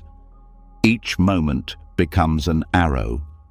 Will you release it from stillness or from chaos? In daily life, this stillness looks like pausing before reacting, breathing before speaking, noticing the rise of anger but not grabbing it, feeling fear but not letting it speak for you. Stillness gives you space between the stimulus and the response, and in that space you regain control, not of the world, but of yourself. Most people believe power is loud, but the most powerful presence is the one that doesn't need to speak to be felt. Stillness doesn't broadcast itself. It doesn't beg for validation. But when it enters a room, it changes the energy. People lean in, they listen more, they feel something different. That's what happens when you become fully present, when your mind is no longer leaking energy in every direction. Zen teaches that every action can be meditation. Washing a bowl, walking a hallway, drawing a bow. The task itself is not the point. It's the quality of attention you bring to it, the stillness behind the action. And the more you practice this, the more you notice how often you're not actually here. How often the body is in the room, but the mind is spinning somewhere else. That split is where peace disappears. Stillness stitches the pieces back together. And here's the thing, stillness isn't always comfortable. When the noise fades, you start hearing everything you've been avoiding, the restlessness, the fear, the buried thoughts. But this is where growth begins. Because when you stay instead of running, the silence stops being threatening. It becomes a mirror. And in that mirror, you see clearly. And from that clarity, strength rises. The mind in stillness becomes like a clear lake. It reflects everything, but it clings to nothing. Emotions come and go, thoughts rise and fall, but nothing disturbs the depth. That's not the absence of feeling, it's mastery of it. You still feel, you still care. But you're not drowning. You're rooted, grounded in awareness. And this training doesn't require a bow. It requires attention. When you eat, eat slowly. When you speak, listen before you respond. When you walk, feel your feet. When you rest, truly rest. Each moment is an arrow. If you release it with awareness, it lands clean. If you release it in distraction, it misses, and you spend your life chasing after where it went. The warrior's stillness also teaches patience, not passivity, but the understanding that rushing weakens precision. Whether it's making a decision, healing a wound, or building a path forward, slowness done with intention outlasts speed done in panic. Zen archery isn't about who shoots first, it's about who shoots with truth. And when the world tests you, when criticism, chaos, or uncertainty shows up, your stillness becomes your shield. Because people can provoke you, but they can't move you unless you allow it. The goal isn't to fight everything. It's to be so centered that there's nothing left to pull. That's strength, not needing to strike, but choosing not to. This also changes the way you interact with others. When your presence is grounded, others feel safer. They trust your silence more than someone else's noise. You start to influence without dominating, lead without demanding, teach without preaching, because stillness speaks louder than performance ever could. And in your own practice, stillness becomes the measure.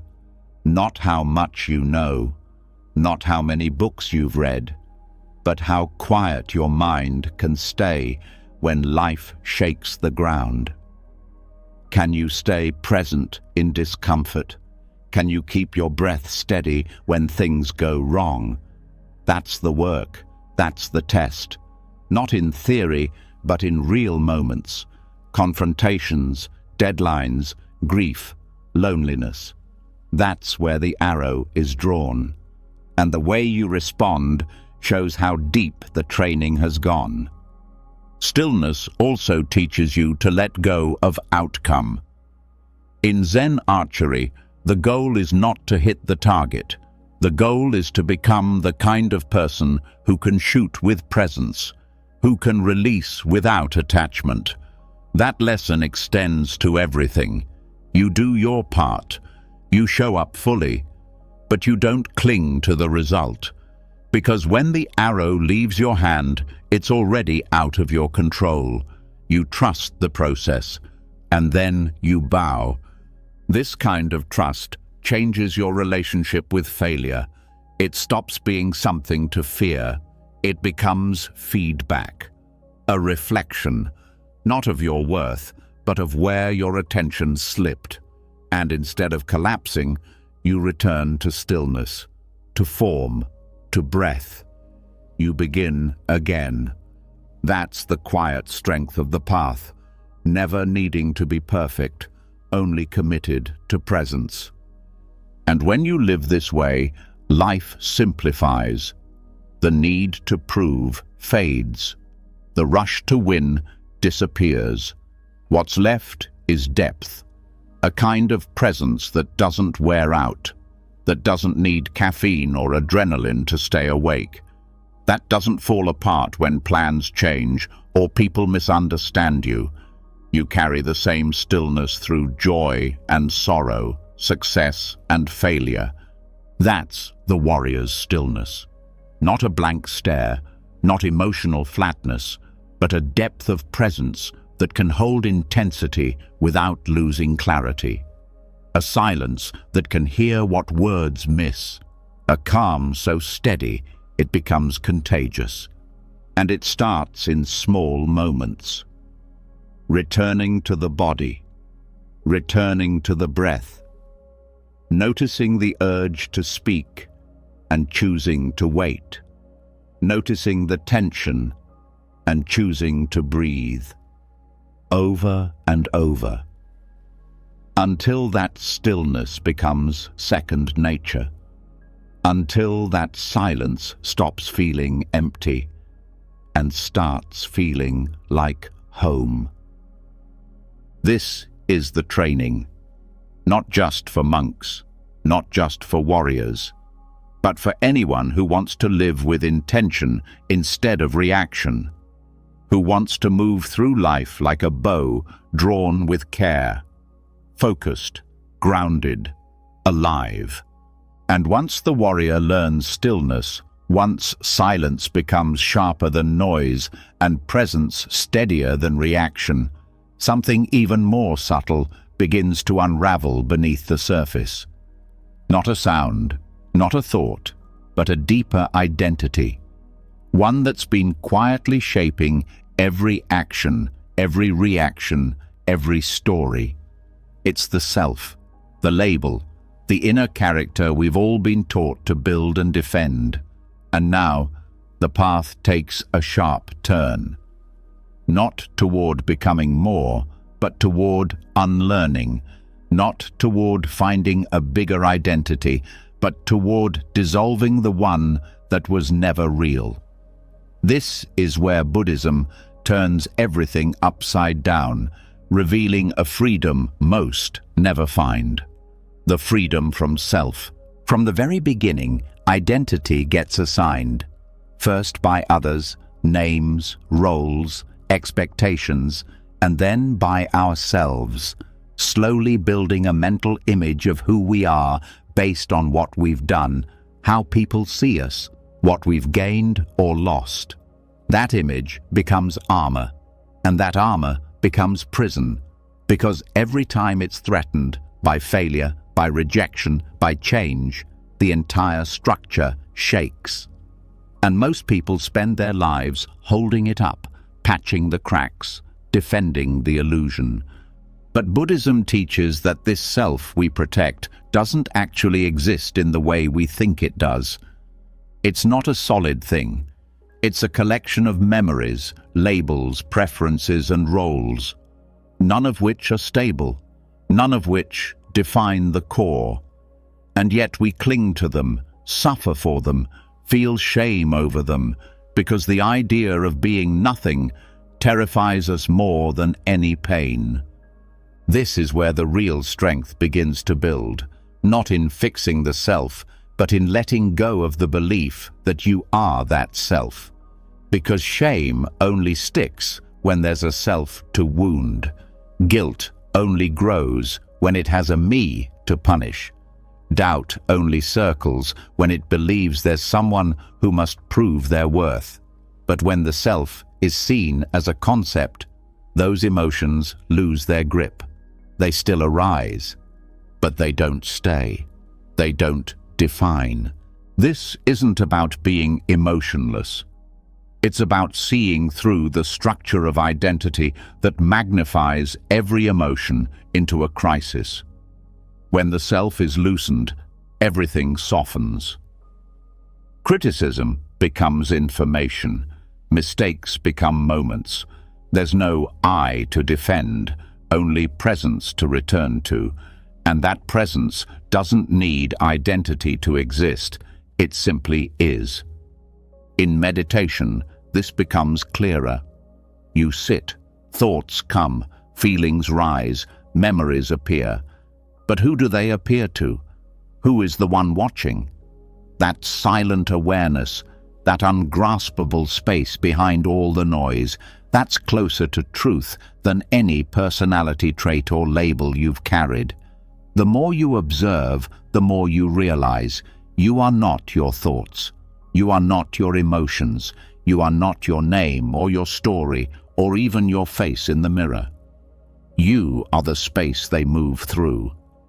Unlearning the self doesn't mean disappearing. It means stop clinging. Stop building your worth on unstable ground. Stop needing others to reflect a version of you back in order to feel valid. That's emotional invincibility, not because you're cold, but because you're free. Free from the need to prove, to perform, to be someone special in order to be at peace. And that peace changes everything. When you're not caught in self-definition, you start to listen better, respond cleaner, speak with less weight. Actions become simpler because they're not trying to sculpt an identity. They're just honest expressions of presence. Compassion becomes more natural because there's no ego to protect, just shared humanity, shared pain, shared awareness. This also frees you from the past, because most regret comes from judging who you were. I can't believe I did that. I used to be this. I'm no longer that. But when you see that self as temporary, those stories soften. You weren't a fixed person back then. You were a collection of thoughts, feelings, and reactions. And now you're another one, and tomorrow another. This insight doesn't make you numb. It makes you forgiving.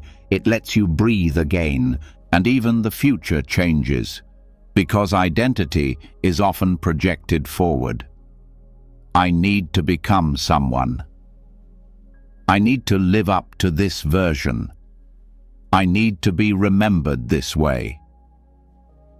But once you stop needing to be anyone in particular, the future becomes lighter. Not empty, just unburdened. You still grow, still serve, still act, but not from a place of needing to be seen, from a place of truth, of alignment, of flow. The Buddhist teaching of anatta, or non-self, isn't nihilism, it's liberation.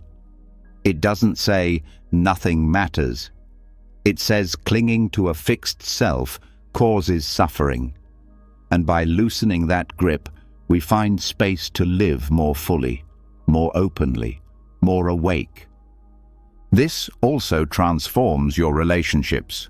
When you're not trapped in a role, parent, child, leader, healer, you can meet others without filters, without needing to be admired or feared or loved a certain way. You show up as presence. And in that presence, something honest unfolds, something not shaped by identity, but by connection.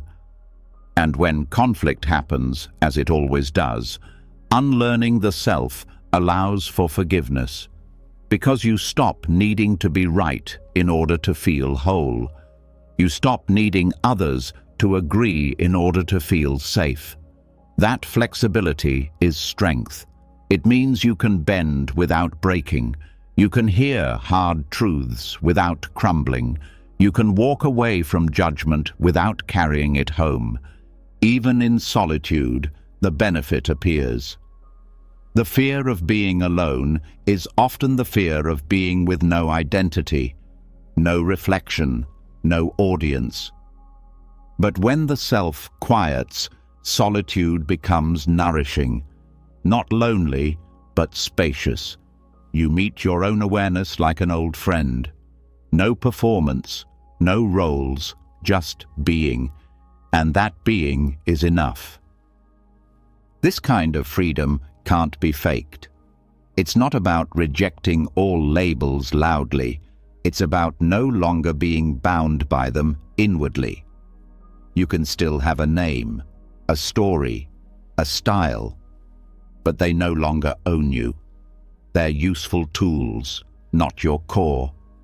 That shift happens slowly, gently, through mindfulness, through questioning, through watching the self arise and fall 1,000 times until you finally stop mistaking it for truth. And then something strange happens. The less you cling to self, the more natural your actions become. Kindness flows easier, creativity flows freer, decisions come with less inner noise, because the pressure to be someone is gone, and all that's left is presence, awareness, action rooted in now, not in image. This is what Buddhism means when it speaks of true strength. Not the kind that resists shame, but the kind that sees shame clearly and doesn't attach. Not the kind that fights guilt, but the kind that sees it arise and pass without feeding it. Not the kind that never doubts, but the kind that sees doubt as a passing cloud, not a permanent truth. And it's not about being above pain. It's about no longer identifying with it. You can feel grief without becoming it. You can feel anger without being consumed. You can feel joy without trying to trap it, because you're no longer the one riding the wave. You're the ocean underneath. This doesn't mean the work ends. The self will keep rising. It's sneaky. It wants to reappear through pride, through comparison, through subtle self-importance. But now you know the game. You catch it. You smile. You return to breath, to now, to what's real. This return is the path, over and over, unlearning the self, returning to presence, moving from that space without attachment. And in doing so, you find a kind of emotional invincibility that doesn't need armor, doesn't need applause, doesn't need anything but clarity. You are not your name, not your trauma, not your titles. You are what notices them all. And once the grip of self begins to dissolve, once the mind no longer builds its worth around shifting roles and fragile identities, something even deeper becomes clear. It's not just who we think we are that shapes our experience. It's what we think we see. The world doesn't always hurt us with what it is. It hurts us with how we see it. And this is where Buddhism turns its light toward perception itself. Because if perception bends reality, then fear is often not about danger. It's about distortion. And nowhere is this lesson made clearer than in the story of the rope and the snake. A traveler walks through the woods and sees a snake on the path. His heart races, his body freezes, fear floods in. But when he steps closer, he sees it's just a rope. No danger, no threat, just a misperception. But in that moment, the fear was real. The stress was real. His reaction, his panic, all of it came from something that didn't exist. This is not just a story, it's a metaphor for how the mind works every day. And the more clearly we see this, the less power fear holds. Perception doesn't just shape how we feel, it shapes what we believe, what we avoid, what we chase. And when perception is distorted, we react to life in ways that don't match what's really happening. Someone frowns, and we assume they're angry. A message goes unanswered, and we believe we're being rejected. A change arrives, and we treat it like a threat instead of an opening. Fear slips in quietly, not through facts, but through misreading them. The rope and the snake story teaches a kind of mental training that is central to Buddhist practice. Pause, look closer, and question what you think is true. Because most fear begins with misperception, and most freedom begins with clarity.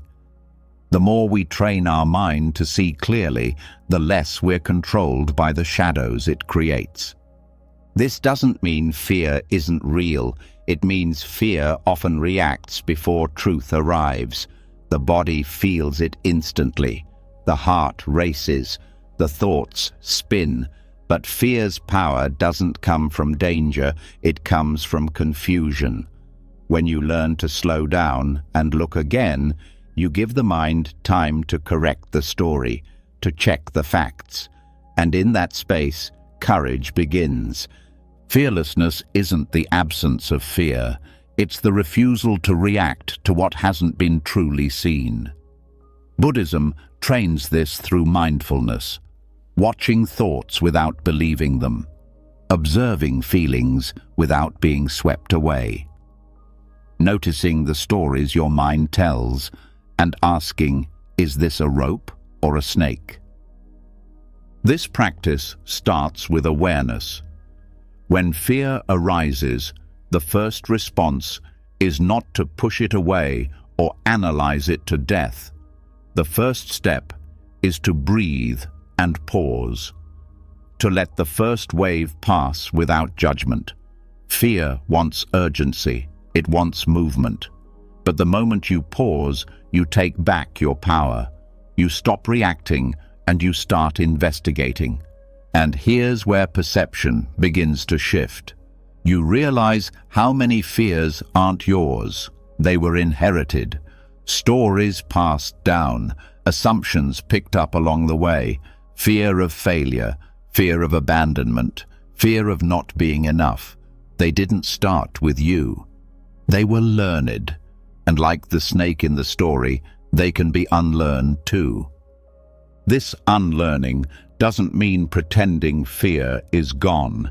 It means learning to live beside it without letting it lead. It means looking at the rope and saying, I see what my mind is doing. I see how it's trying to protect me, but I'm not fooled this time. That's not denial. That's insight. That's what real courage is made of. Courage doesn't look like bravado. It looks like stillness in the face of rising panic. It looks like not turning away from discomfort. It looks like asking, what's really here? And when you look closely, you often find the thing you feared has no teeth, just noise, just memories, just perception twisted by habit.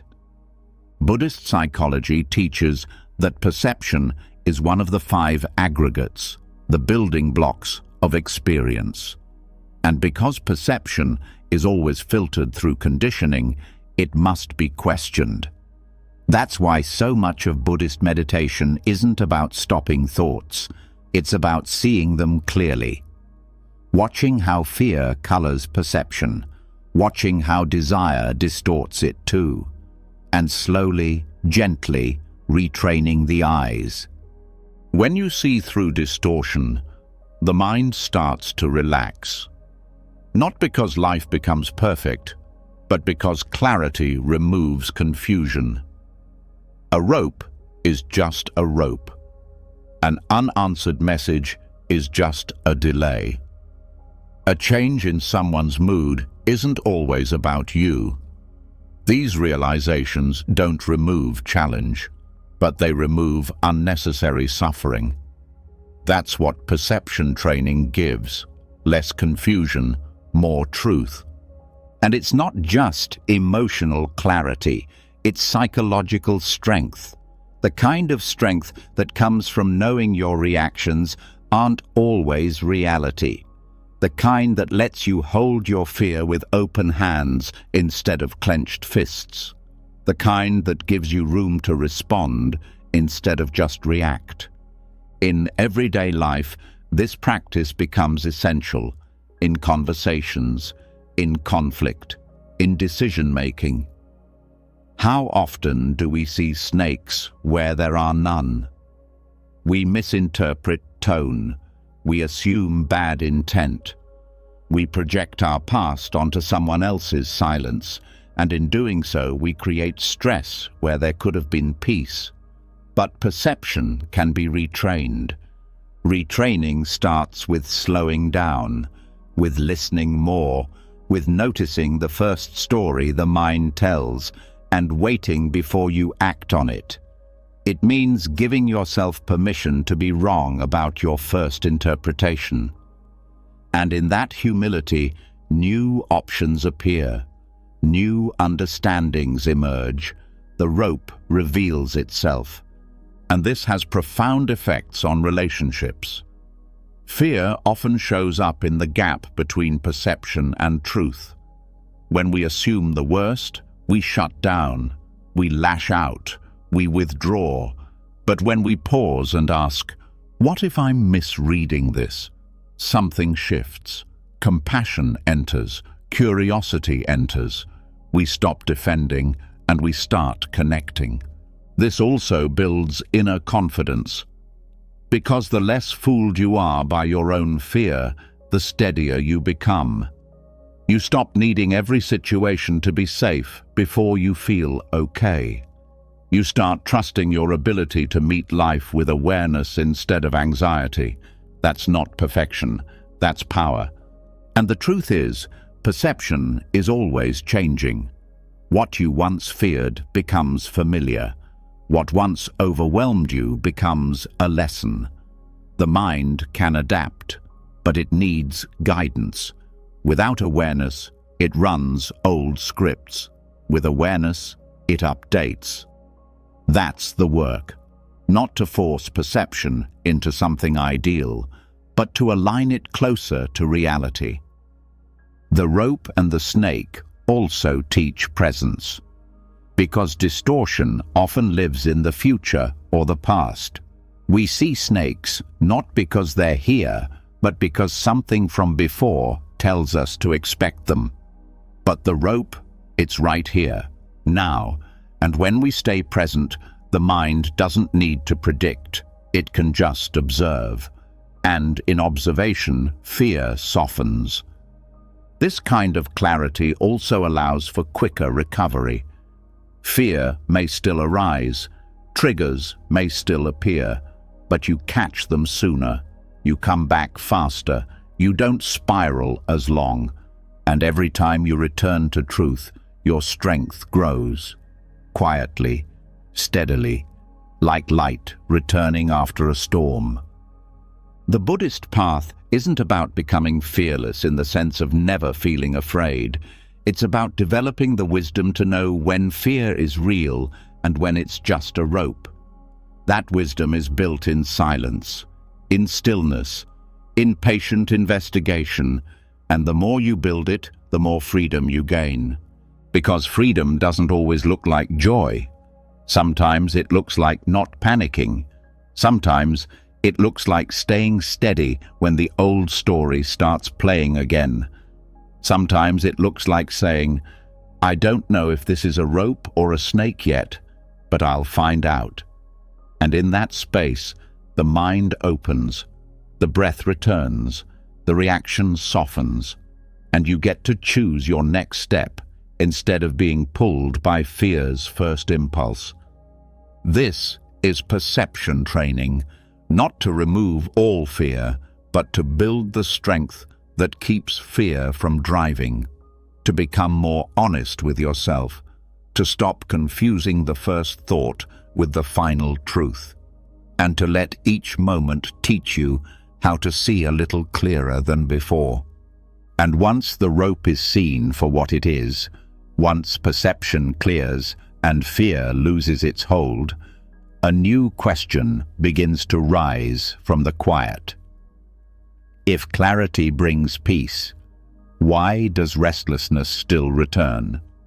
Why does the mind, even after seeing through illusion, keep searching, grasping, reaching? Because fear isn't the only force that distorts the present. Craving does too. The ache for more. The tension of not enough. The itch to escape what is and chase what could be. This is where the next layer of practice begins, not in silence, but in fire, in the furnace of frustration. In Buddhism, craving is called tanha, thirst. It is the engine of suffering. Not because wanting is bad, but because the kind of wanting that never rests keeps the mind spinning in circles. It tells you, once I get this, I'll feel okay. Once they respond, I'll feel whole. Once this changes, I can breathe. But the truth is, even when the craving is fulfilled, it's never enough. Satisfaction flickers, then disappears, and the mind moves to the next thing, always forward, never still.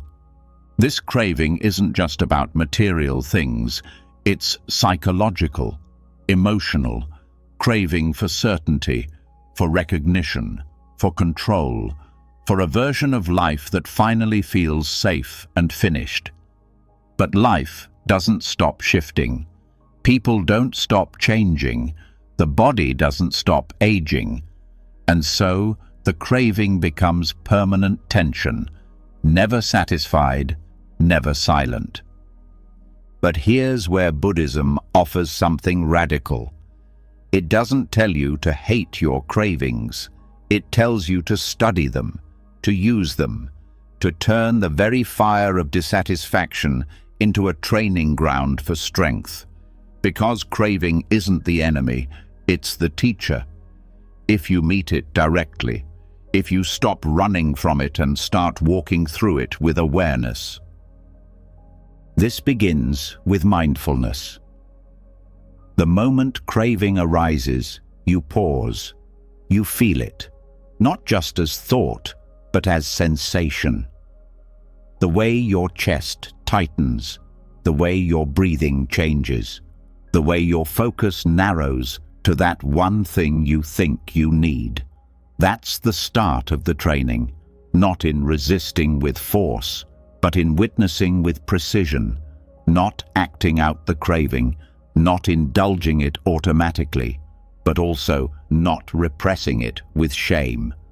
Just holding it, watching it, letting it show its full face without reacting. And in that space, something begins to shift. You start to see craving as movement, as energy, not as identity, not as instruction. You realize, this urge is here, but it's not me. It's not truth. It's just a pattern rising and falling in the mind. That insight builds a gap, and in that gap, choice returns.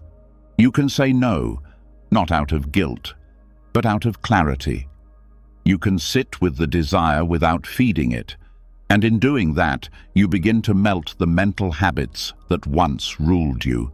Every moment you don't give in is a moment of strength being built, not by force, but by patience.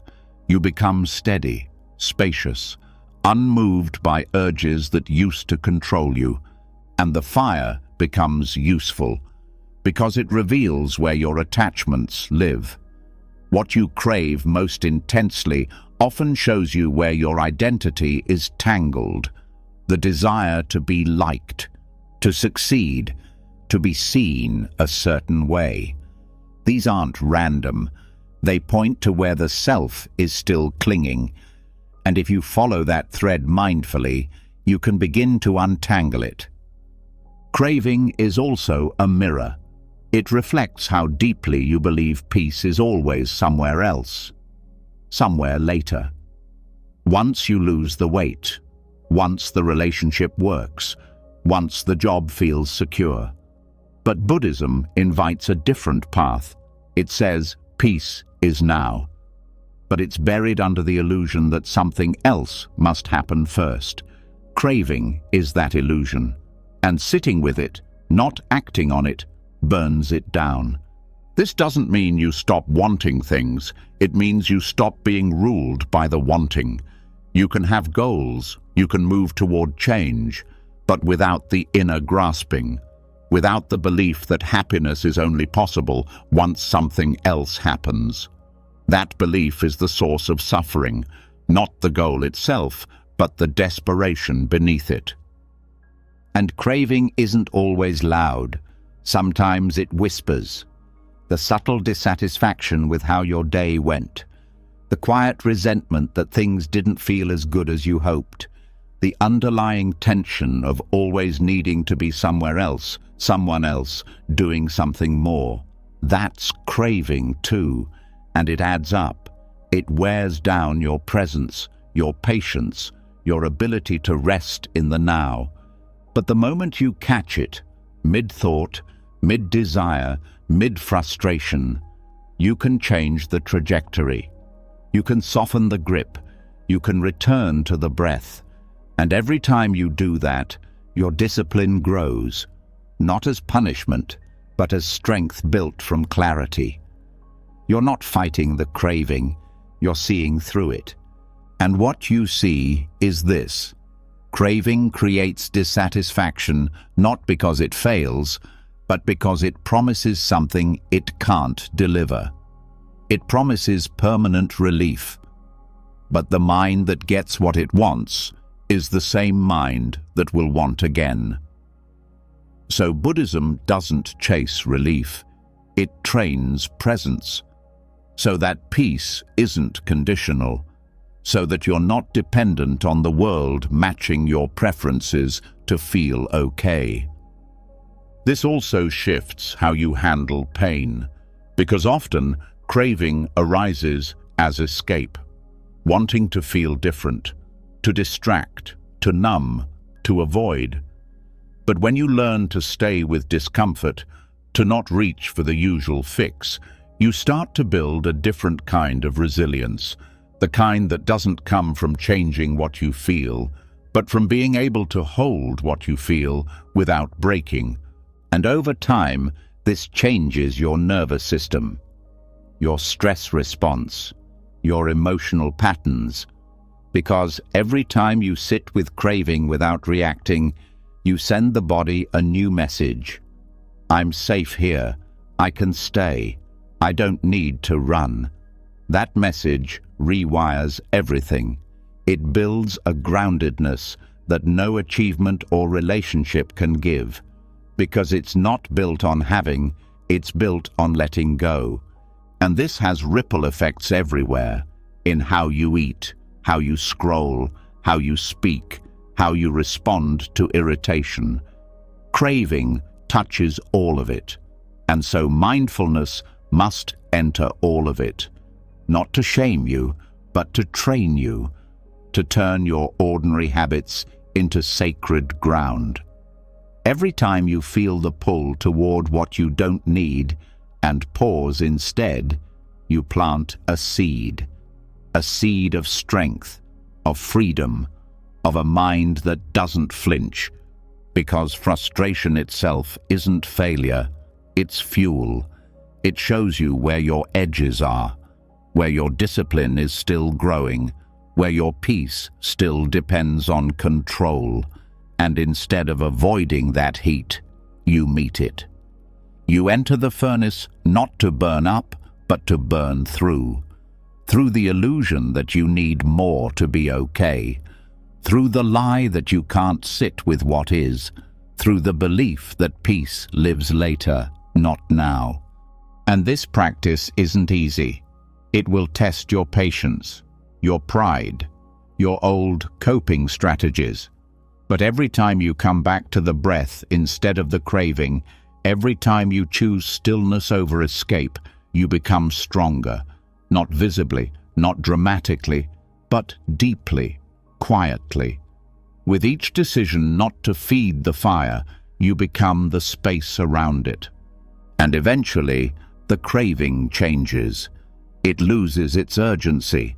It starts to feel familiar, manageable, not because you forced it down, but because you watched it so many times it stopped fooling you. And in its place, something else grows. Contentment, not the loud joy of pleasure, but the soft steadiness of enough. You no longer need everything to change for your peace to stay. You no longer collapse when something you want slips away. You no longer panic when the next high doesn't arrive. That's freedom. Not because craving is gone, but because it no longer commands your life. The furnace didn't burn you, it refined you. The heat didn't destroy, it revealed what was solid beneath the impulse. And now that strength walks with you, in small moments, in silent decisions, in the quiet courage to want and not follow, to feel lack and still stay present.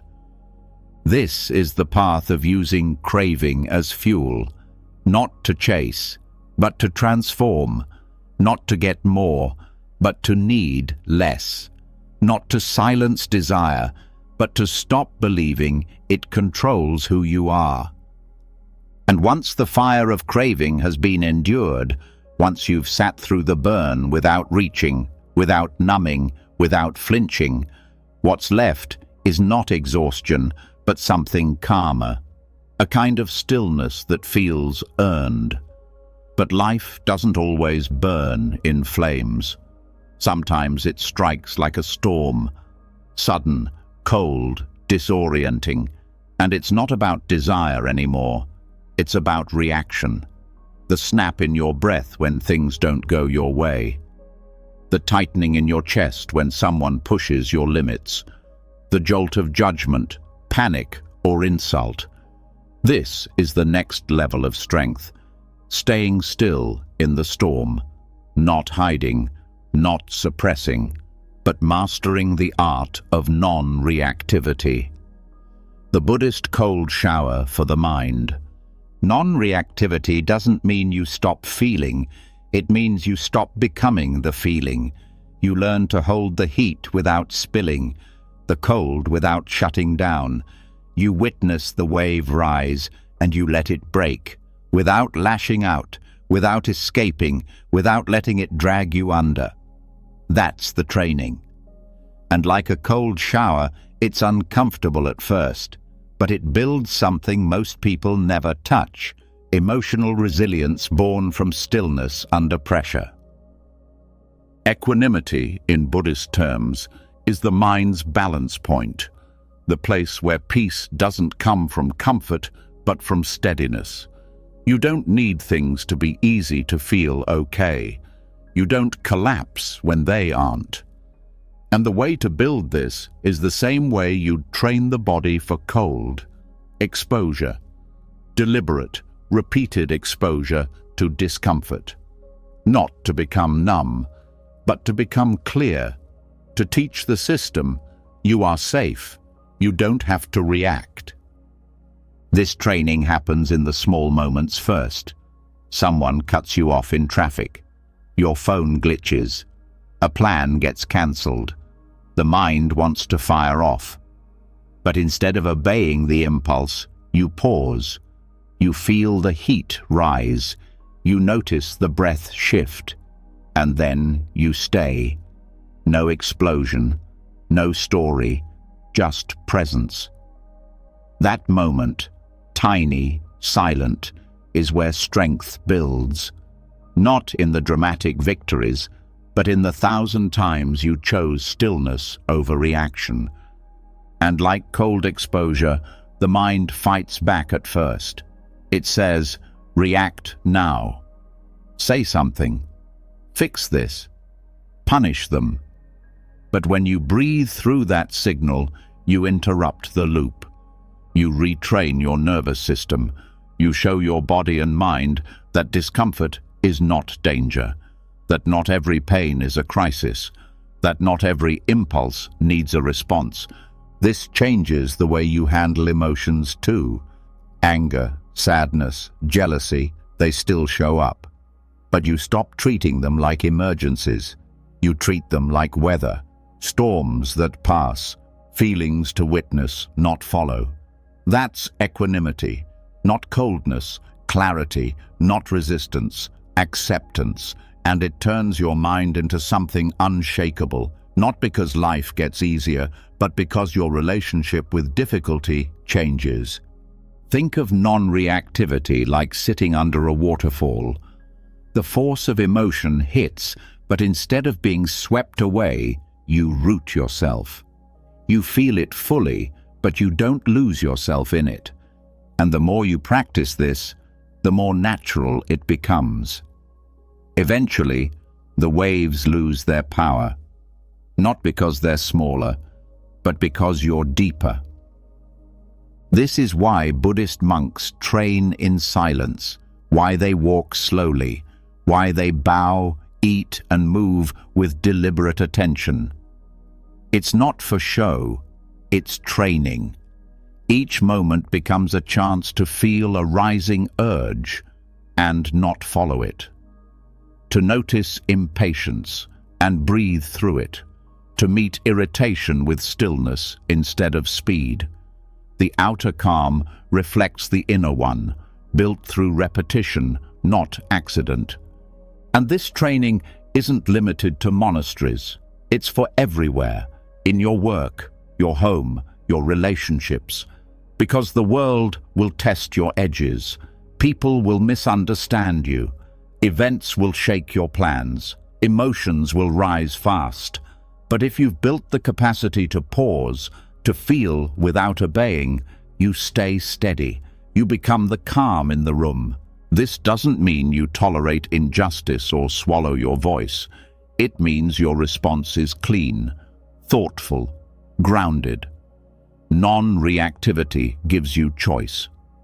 The ability to decide what serves instead of reacting from what hurts. It breaks the habit of exploding or collapsing. It creates space between trigger and action, and in that space, freedom lives. One of the most powerful teachings in Buddhism is that we don't suffer because of what happens, but because of how we react to what happens. The event passes, the reaction lingers, it repeats, it digs in. But when you train the mind not to cling to every emotion, not to chase or resist every wave, the suffering softens. You feel everything, but you carry none of it longer than needed. Even the body responds. When you stop reacting automatically, your nervous system learns that stillness is safe. The stress cycle shortens. The breath deepens.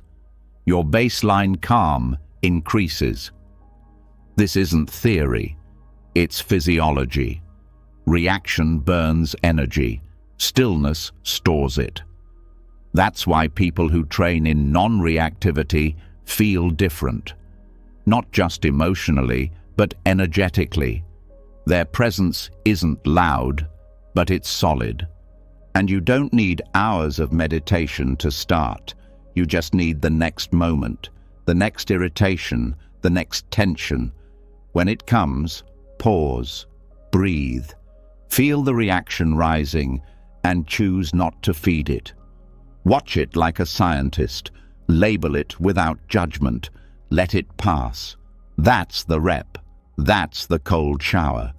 Every time you do it, the mind becomes less reactive, and the space inside you becomes larger. This also changes your sense of identity, because so much of who we think we are is built from reaction. I'm an angry person. I'm anxious. I'm sensitive. But when you stop reacting, you start questioning those labels. You realize, I'm not my impulse. I'm not my mood. I'm not this wave of emotion. I'm the space it's moving through. That realization is not just insight, it's liberation. And the more you practice, the more surprises come. Things that used to shake you, don't. People who used to trigger you, don't. Not because they changed, but because you did. You became less available for chaos, less hooked by drama, less reactive to things that used to steal your peace. That's not ego, that's freedom. Even the practice of watching the breath becomes a tool here, because the breath is always neutral. It doesn't judge, it doesn't argue. When you return to it, you return to a space untouched by the story. That's why it's the anchor, the cold water for the mind, the reminder that underneath all of this, you are still here, still aware, still calm. And eventually, you stop fearing discomfort. You stop fearing emotion, because you've trained with it, sat with it, passed through it without acting on it. And once you know you can do that, you walk differently. Not with arrogance, with peace, a peace that isn't shaken by every storm, a peace that doesn't need silence to exist, but creates it. This isn't perfection, it's practice. There will be moments you react. That's okay.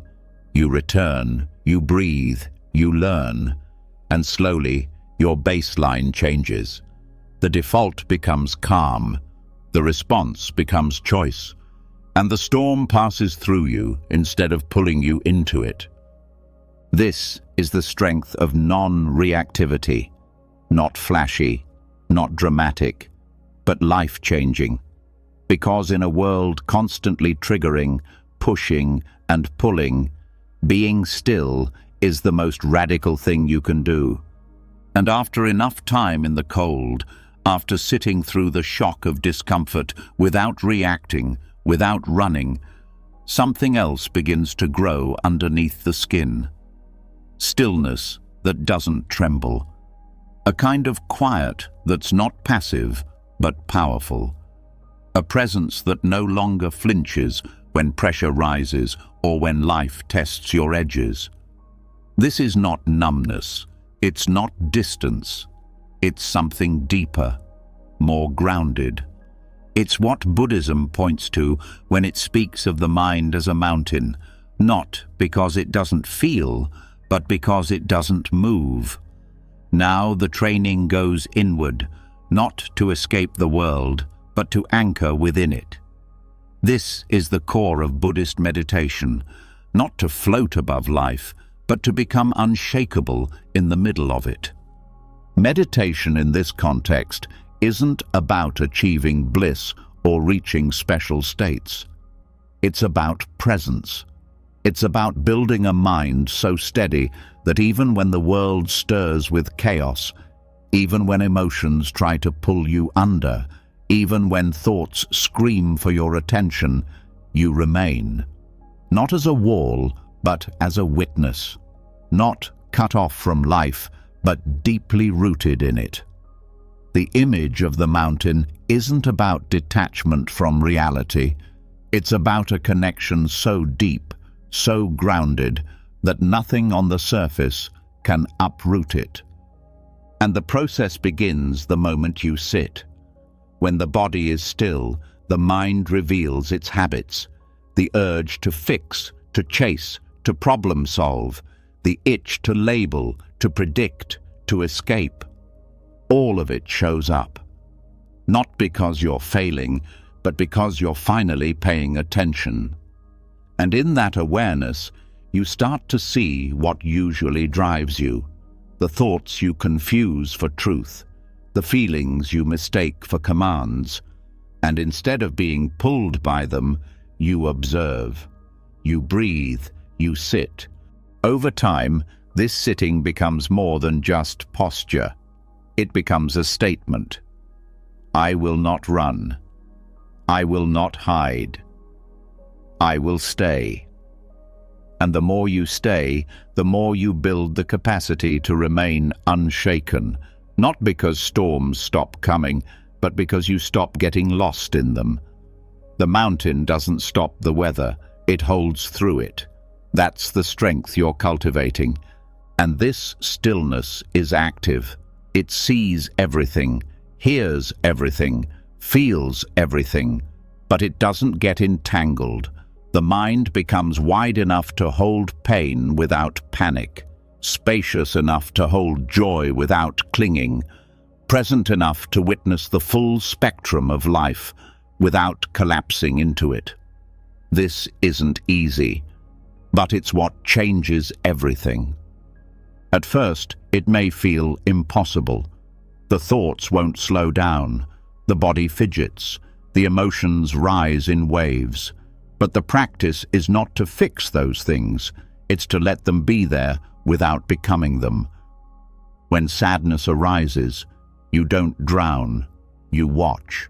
When anger spikes, you don't erupt, you breathe.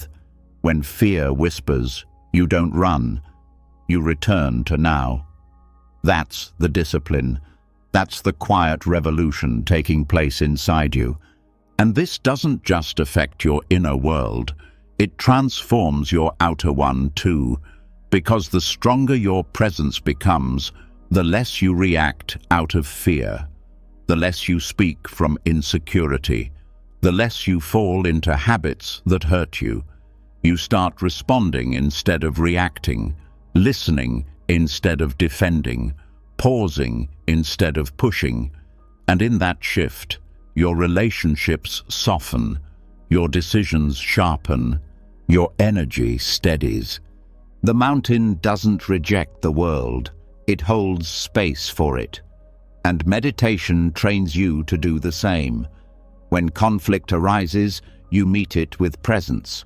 When uncertainty hits, you meet it with breath. When things don't go your way, you don't collapse into frustration. You stay rooted, not because you've stopped caring, but because you've stopped needing control to feel safe. This kind of mind isn't developed overnight. It's carved slowly, like stone, shaped by time, by repetition, by returning again and again to the same still point. Each sight deepens it. Each breath steadies it. And even when you think nothing's happening, the roots are growing. You may not notice at first, but others will. They'll feel something in you that doesn't shake the way it used to, that doesn't panic when plans change, that doesn't get thrown off by noise. And it's not because you've escaped life. It's because you've turned toward it fully and stayed. That's what builds the mountain. The willingness to remain when discomfort shows up, to face your own patterns without turning away, to meet silence not as an enemy, but as a home. Meditation also teaches that strength is not found in force, but in presence. You don't silence the mind by wrestling it. You calm it by watching. You don't stop thoughts by pushing them away. You let them pass like clouds over a vast sky. The more space you give them, the less they control you. The mountain doesn't chase the clouds. It lets them come and go, and it stays. And that same strength begins to show up in daily life. You notice the space between impulse and action. You feel the pull to speak, but you choose to listen. You hear the old story rising, and you don't feed it. That's what meditation gives, not control over everything, but mastery over your own inner world. Even in crisis, this training holds. When grief hits, when fear returns, when everything feels like too much, you don't have to pretend you're okay. You just have to stay present, to keep breathing, to keep returning. That's what the mountain does. It doesn't avoid the storm. It faces it, and it holds. And over time, meditation becomes more than a practice. It becomes a way of being. You don't have to sit in silence to be present. You bring the mountain into every interaction, into traffic, into meetings, into hard conversations, into heartbreak. You begin to live from that place, from presence, from depth, from a quiet that doesn't ask for attention, but radiates stability. And this depth becomes a refuge. When life is loud, you return to breath. When thoughts race, you return to stillness. When others react, you respond from center. And you begin to see how much suffering is optional, how much chaos comes not from life, but from our refusal to pause before we move, from our habit of reacting before we breathe. Meditation breaks that habit. It rewires the nervous system to wait, to witness, to stay. And in doing that, it creates a mind that doesn't need to be perfect to be peaceful. A mind that doesn't need answers to feel whole. A mind that is no longer pulled by every passing emotion, but anchored in the now. This isn't passive peace, it's active presence. And it's built through every sit, every breath, every time you close your eyes, not to escape, but to see more clearly, to feel more honestly, to respond more wisely. That's the path, and it's not far away. It's one breath deep, over and over, until the storm no longer controls you, until the world can shift and turn and roar, and you stay right here, still, grounded, awake. This is the mountain that watches. And once the mind becomes a mountain, once presence becomes strong enough to hold still through storms, the next challenge is not how to withstand chaos, but how to stop inviting it. Because even when the world quiets, the noise inside doesn't always follow. It clings to stimulation, to options, to endless things that feel important. And slowly, silently, that noise steals the strength that was just built. This is where the deeper work begins, not by adding more, but by choosing less. Voluntary simplicity isn't just about a lifestyle, it's about mental freedom. It's the art of removing distractions, not to live with lack, but to make space for clarity, focus, and real peace. In Buddhist practice, simplicity is not deprivation, it's design. The monastic codes that guide monks and nuns aren't punishments, they're tools. Fewer belongings mean fewer decisions. Fewer decisions mean fewer mental loops. Less clutter outside equals less chaos inside. The whole system is built to reduce unnecessary friction, not because comfort is wrong, but because simplicity reveals what actually matters. What remains when the rest is stripped away isn't emptiness, it's strength. The mind is not naturally quiet. It pulls toward choice. It wants variety. It craves stimulation. But too much choice weakens resolve. Too many options split attention, and attention is power. Wherever it leaks, your energy follows. Simplicity trains that energy back into one place, this moment, this breath, this task. Not because it's trendy, but because divided focus is diluted living. And this isn't just about physical possessions. It's about commitments, habits, mental clutter. How many tabs are open in your mind right now? How much of your attention is held hostage by things you don't even care about deeply? Simplicity isn't about having nothing. It's about needing less, wanting less. And in that wanting less, building more space for stillness, for creativity, for connection. There's a reason monasteries look plain. It's not because beauty is denied, it's because distraction is. When your room is bare, the mind can't jump from object to object. It returns to the breath, to awareness. And this design spills into daily life. When you reduce the mental traffic, each moment becomes sharper. You stop multitasking. You stop checking out. You start living with full attention again. Voluntary simplicity also protects discipline, because when the world keeps offering you more, it takes strength to say no, to choose silence over scrolling, to choose rest over another obligation, to choose depth over novelty. And every time you do, you reinforce your inner clarity, not out of denial, but out of knowing the cost of overstimulation, the cost of always reaching for something new while the present moment waits unnoticed. This doesn't mean life becomes boring.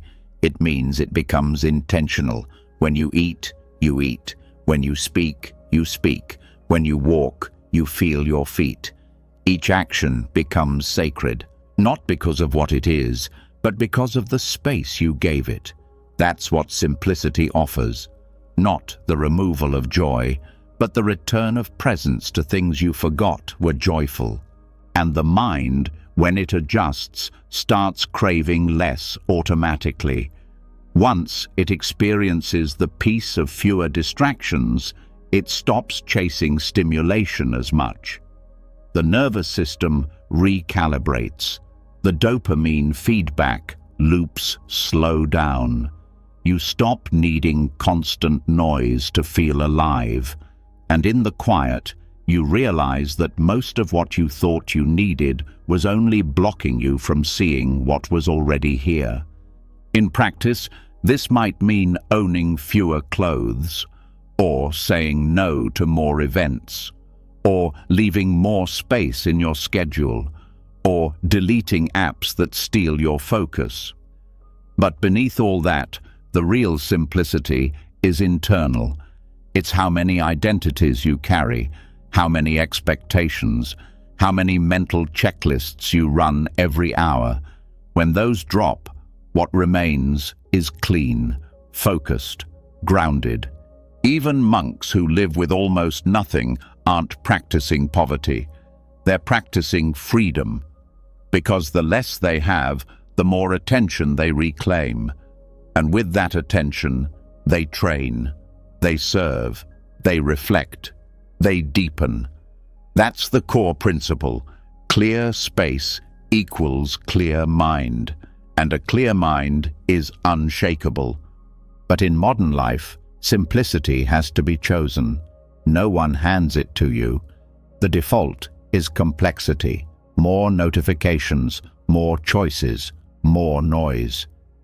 Choosing less becomes an act of rebellion, not against the world, but for your own peace. And that choice doesn't have to be extreme. One quiet morning, one unplanned evening, one walk without your phone. Each moment of less is a doorway into more. This also sharpens your values, because when you reduce the noise, what matters most becomes obvious. You stop spreading yourself thin. You stop saying yes to things that don't align. Simplicity becomes a filter, not just for stuff, but for decisions. You ask, does this nourish or distract? Does this add to peace or pull me away from it? And that filter protects your energy like nothing else. And simplicity reveals another gift, contentment. Not the kind you force, the kind that arrives when there's space for it, when you're no longer comparing, no longer racing, no longer convincing yourself that happiness is one more thing away. In the space left by simplicity, gratitude grows. You start seeing the ordinary as beautiful again. You start noticing the sky, the breath, the texture of silence. This is also why monastic schedules are repetitive. The same meals, the same robes, the same rhythm. Because removing novelty doesn't kill joy. It deepens presence. Without chasing something new, the mind relaxes into what is, and what is becomes enough. In that enoughness, strength grows, not the strength of control, but the strength of not needing to control everything. And you don't have to become a monk to feel this. You just have to practice letting go of the extra, not with harshness, with wisdom. Look at your space, your habits, your mind. Ask what's useful and what's just noise. Ask what you'd keep if your peace was the goal, not your image, not your productivity, just your peace. And let the answers guide you. Maybe you stop checking the news 10 times a day. Maybe you stop chasing the perfect plan. Maybe you stop overcommitting out of guilt. Each time you remove something that scatters your mind, you reclaim a piece of your strength. The kind of strength that doesn't show up in busy schedules, but in grounded choices. And in relationships, simplicity softens things too. You stop needing people to perform. You stop performing yourself.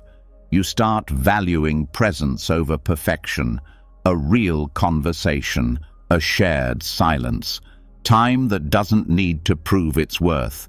That's what simplicity brings, depth, not through intensity, but through consistency. This way of life isn't flashy, but it's powerful, because when you're not constantly chasing, you can finally receive. When you're not buried in complexity, you can finally breathe. And when your mind isn't full of noise, you can finally hear the quiet truth underneath it all, that you don't need more to be whole. You just need space.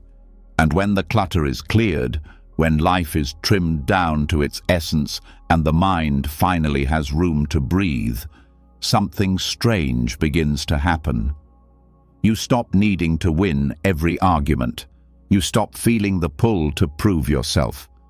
The urge to react, to defend, to push back at every discomfort no longer feels necessary. Because simplicity hasn't just lightened your surroundings, it's softened the need for conflict. And now, the deeper lesson reveals itself. True strength isn't always shown by action, it's often shown by restraint. Buddhism calls this wisdom, the wisdom of knowing when not to fight. In a world that constantly tells you to speak up, fight back, be bold, and always stand your ground, this idea might feel like weakness, but it isn't. Non-resistance, when done from awareness, not fear, is a power most never develop. Because anyone can react, anyone can shout, anyone can strike back when they feel threatened. But to pause, to assess, to choose peace over ego, that's control, that's mastery, that's strength disguised as stillness. This doesn't mean letting people walk over you. It doesn't mean avoiding confrontation out of fear. It means developing the inner clarity to know which battles are truly worth your energy, and which are simply invitations to lose your peace. It's the difference between instinct and intention begins where reactivity ends. Buddhist teachings emphasize non-attachment, not only to objects or outcomes, but also to being right, to having the last word, to getting recognition. So many fights are just ego battles, trying to defend a self-image that's not even real. And when the identity loosens, so does the urge to protect it. You stop defending illusions, and you start defending your inner stillness instead. Walking away doesn't always mean giving up. Sometimes it means stepping back to preserve what actually matters: your clarity, your values, your peace. It means recognizing that not every insult is worth a response, that not every challenge needs your fire, because not all conflicts are about truth. Some are just storms passing through other people's unprocessed emotions, and jumping in doesn't make you strong, it makes you tangled. Knowing when not to fight also sharpens your vision. You start to see patterns, which arguments repeat, which dynamics drain, which situations only pull you further from the person you're training to become. And instead of diving into every emotional whirlpool, you stand at the edge, you breathe, you watch, you wait.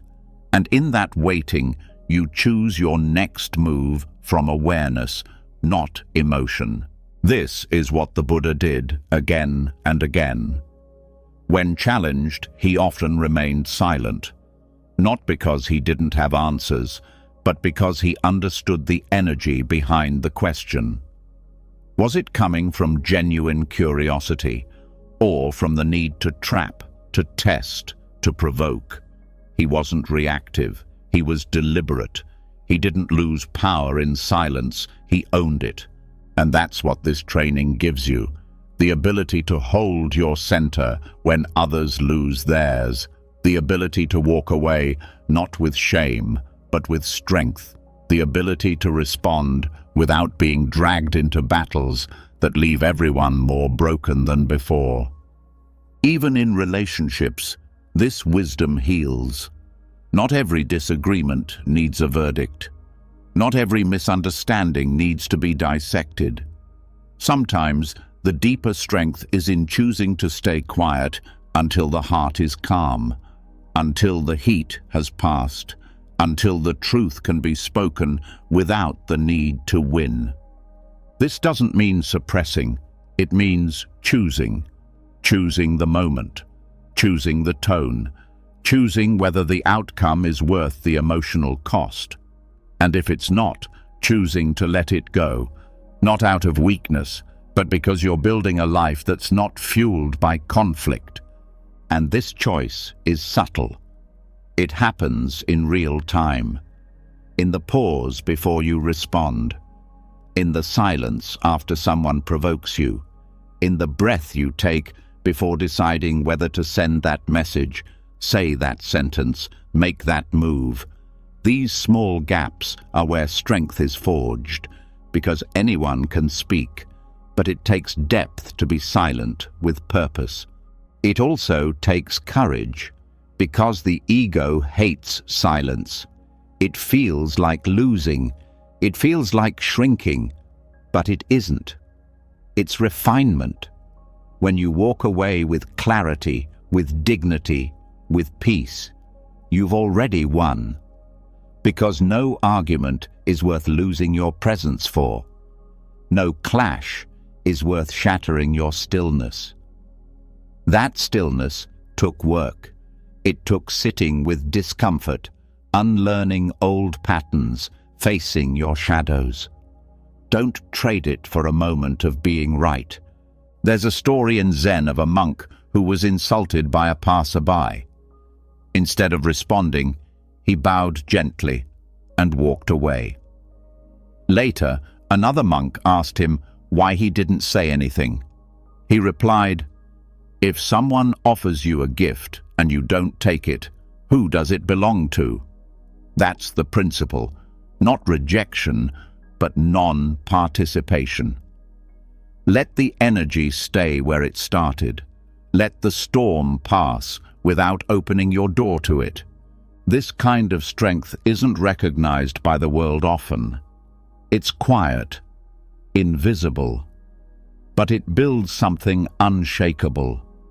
You become the person who doesn't panic under pressure, who doesn't lash out when misunderstood, who doesn't crumble when others bring chaos. And slowly, people feel it. They stop expecting you to engage in every fire.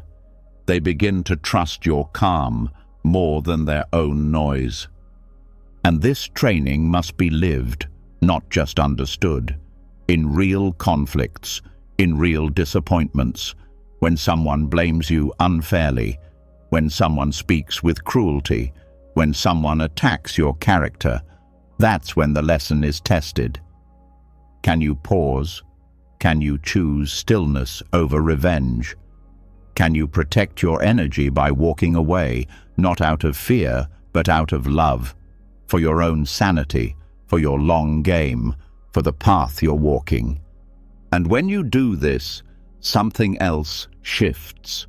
You begin to see how much suffering is recycled, how much conflict is a pattern, not a necessity. And you stop contributing to it. You break the loop.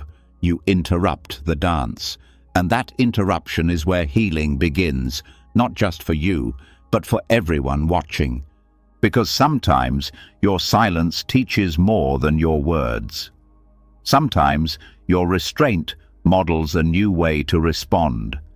Sometimes your refusal to fight becomes a mirror for others to see their own reaction more clearly. And even if they don't see it, you do. You see who you're becoming, and that is reward enough. Letting go of the need to fight doesn't mean you become passive. It means you become precise. You conserve energy for the battles that truly matter, the ones inside, the fight to stay mindful, to stay kind, to stay steady when the world pulls you off center. And that inner battle is lifelong. It requires everything you've learned up to now: clarity, presence, simplicity, stillness, and now restraint. And this isn't about never defending yourself. It's about choosing when and how to do it from a place of strength, not insecurity. Some fights are sacred. Some truths must be spoken, but you'll know the difference because the voice that speaks from wisdom never rushes, never shouts, never needs to crush the other to stand tall. It simply speaks, and then it returns to stillness. This is the art of strategic retreat, of stepping back to protect what's real, of refusing to lose your peace over someone else's chaos. And in doing so, you build the kind of strength that no insult can shake, the kind of courage that doesn't roar, but endures.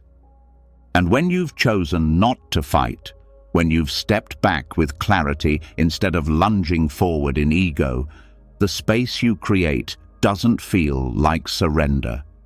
It feels like freedom. But that freedom, as real as it is, will still be tested, because the world doesn't stop throwing shadows just because you've stopped chasing them.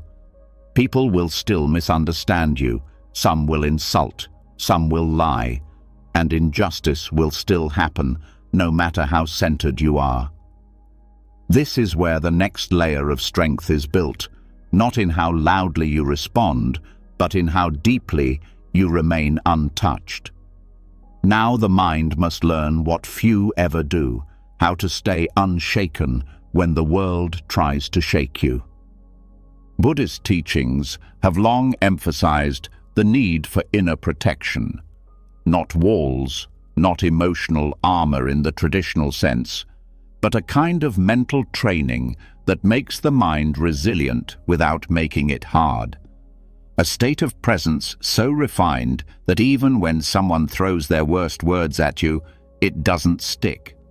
Not because you don't care, but because you know where value lives, and it's not in their judgment. This training begins with redefining what it means to be harmed.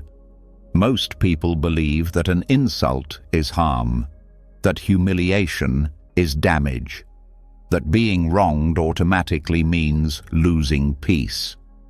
But Buddhism invites a sharper question. What exactly is being harmed? The body, the reputation, the identity?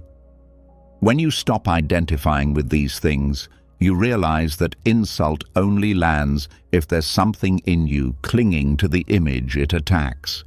If someone calls you a name and you have no attachment to that identity, the word passes through you like wind through trees.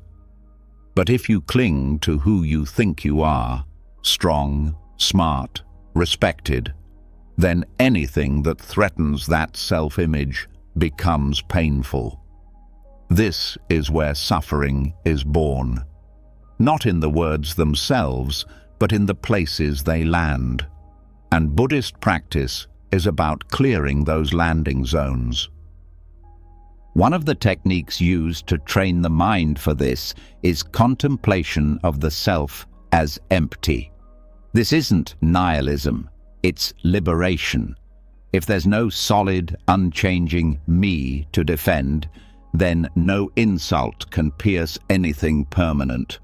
Thoughts come and go, emotions rise and fall, identities shift with context.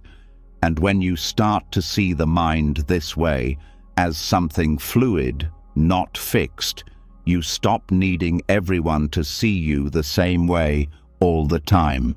This doesn't make you passive, it makes you rooted. You don't bend in every windstorm, you stand like a tree whose strength doesn't come from looking unshaken, but from not needing to respond to every breeze. This is not indifference. It's the result of deep seeing, a kind of emotional intelligence that doesn't just feel, it understands, and that understanding becomes your shield. There's also a Buddhist practice called metta bhavana, loving kindness meditation. It's not just about sending goodwill to friends or people you like. It includes sending goodwill to those who've hurt you, not because they deserve it, but because holding hatred keeps the insult alive inside you. The moment you begin offering compassion, even to those who attack you, the sharpness dulls. You stop being the victim of their pain and you become a witness to it. And in that shift, you gain a superpower. Not because you don't feel pain, but because you stop carrying pain that isn't yours. Someone's words might sting, someone's cruelty might burn, but instead of letting that pain become your identity, you learn to feel it, acknowledge it, and release it. That release is what builds an unshaken mind. A mind that experiences deeply but doesn't cling to experience. Another technique used is mindfulness of reaction. Every time you're criticized, every time someone speaks to you unfairly, the mind reacts. Tightness, anger, the urge to defend, and most people obey that urge. But mindfulness creates a pause. You feel the reaction rise, and instead of acting on it, you name it. There's anger, there's pain, there's the urge to attack back. And in that naming, space opens. The emotion is no longer you, it's just something passing through. This space is everything, because in that space, you can choose a response that protects your peace instead of your pride. You can say nothing, or you can speak with clarity instead of heat. You can walk away with calm instead of revenge, and each time you do, the mind learns. We don't have to collapse when insulted. We don't have to react when poked. We can stay grounded. Buddhist monastics train this especially when facing criticism or humiliation.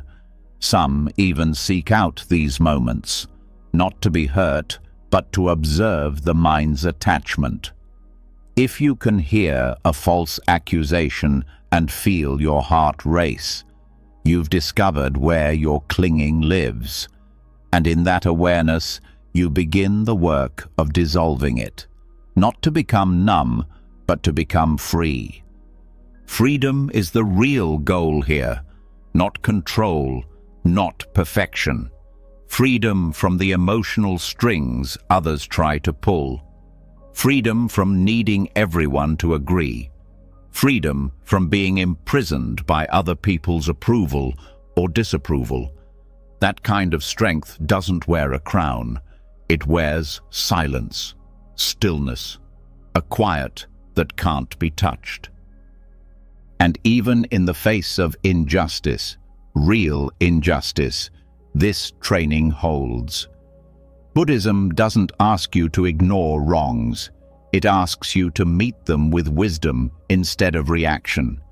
There is strength in speaking truth, but it's stronger when it's not fueled by revenge, when your action isn't a tantrum, but a deliberate move rooted in compassion and clarity. Because the truth is, most people who attack others are reacting from their own pain. They're projecting. They're lost in their own distortion.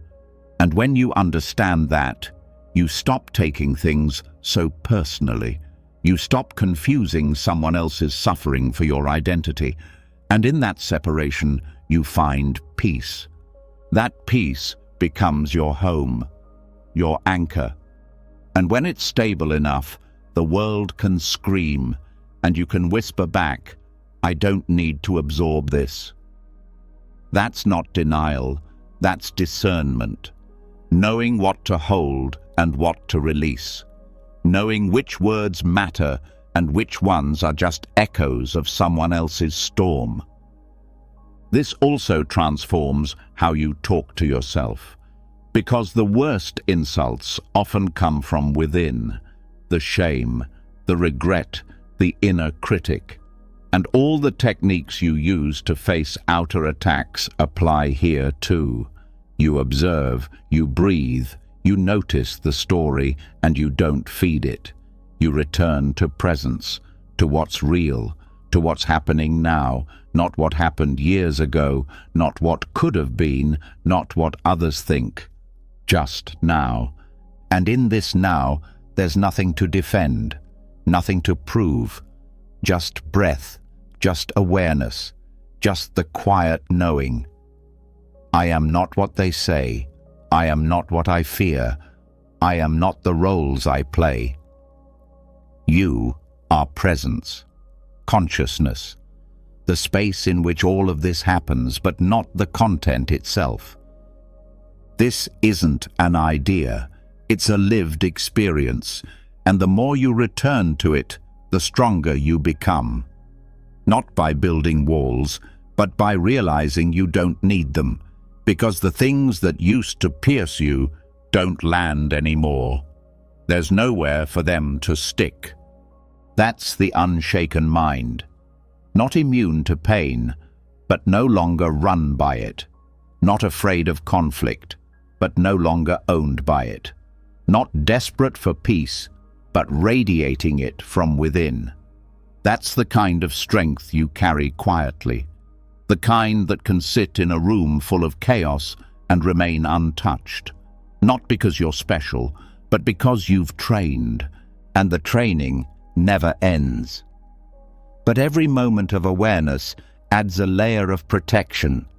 Not a wall, but a space, a clarity, a confidence that says, I know who I am, I know what I value, and no insult, no injustice, no moment of humiliation will take that away. This is not arrogance. It's alignment with what's true, with what's eternal, with the part of you that cannot be broken by words or warped by opinion. That's what you're building. And once the mind has been trained to remain unshaken, once insult, injustice, and humiliation lose their grip, there's something underneath that strength still waiting to be uncovered, a depth that goes beyond calm, beyond stillness, something radiant, not fragile like glass, not heavy like stone, but piercing, luminous, and unbreakable.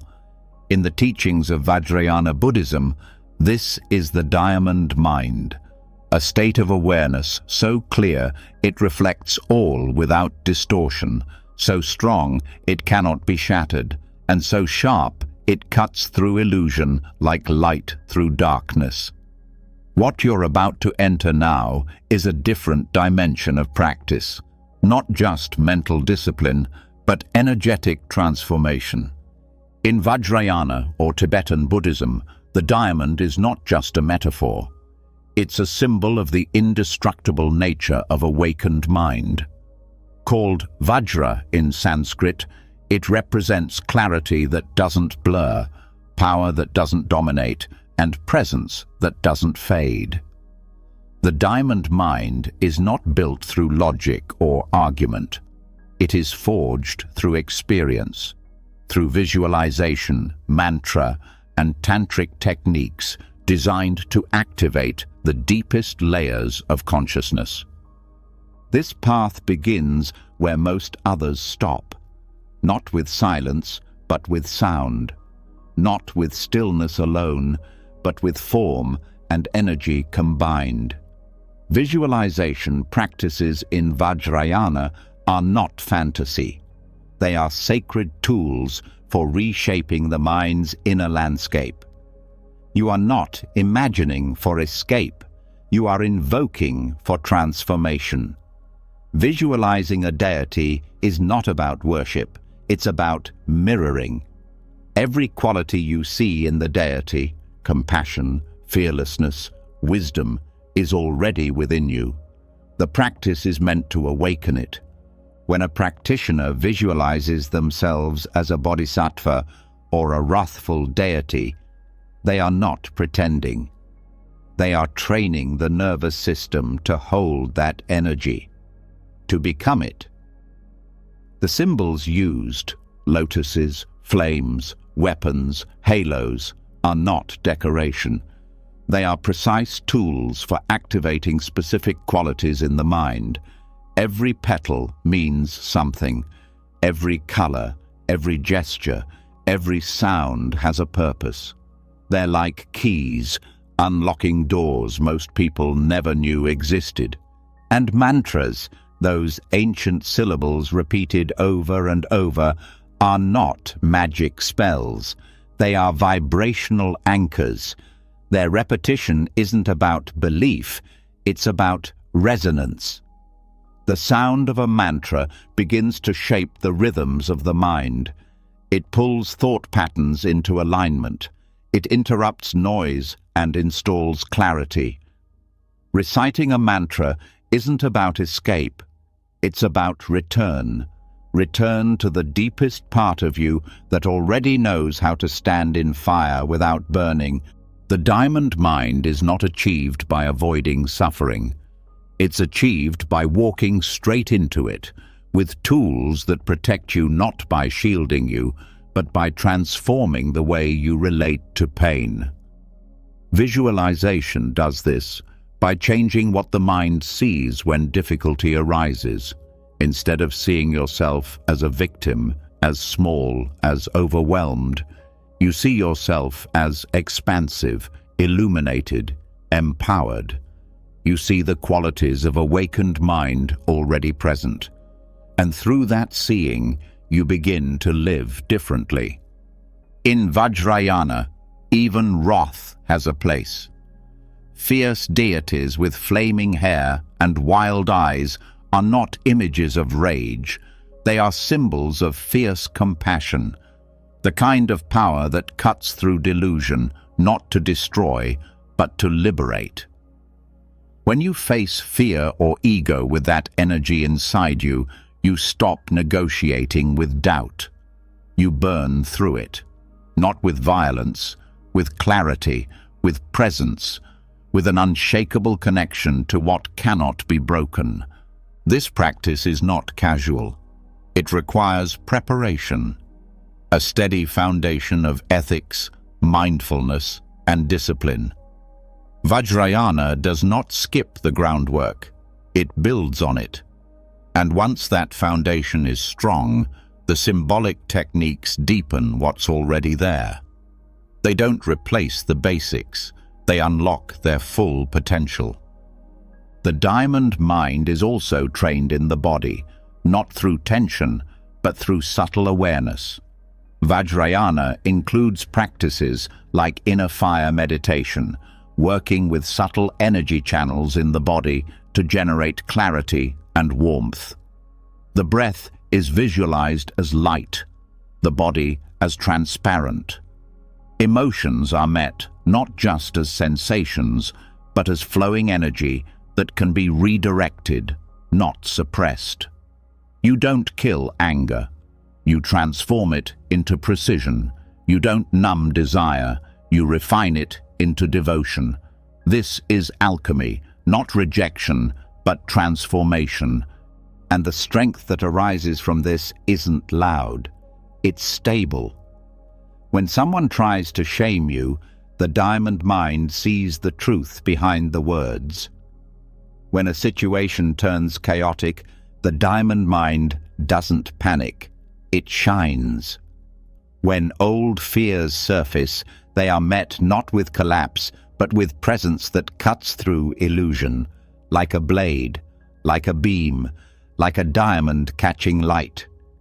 This is also where duality begins to dissolve. In Vajrayana, the ordinary and the sacred are not separate. Your body is not an obstacle, it's a vehicle.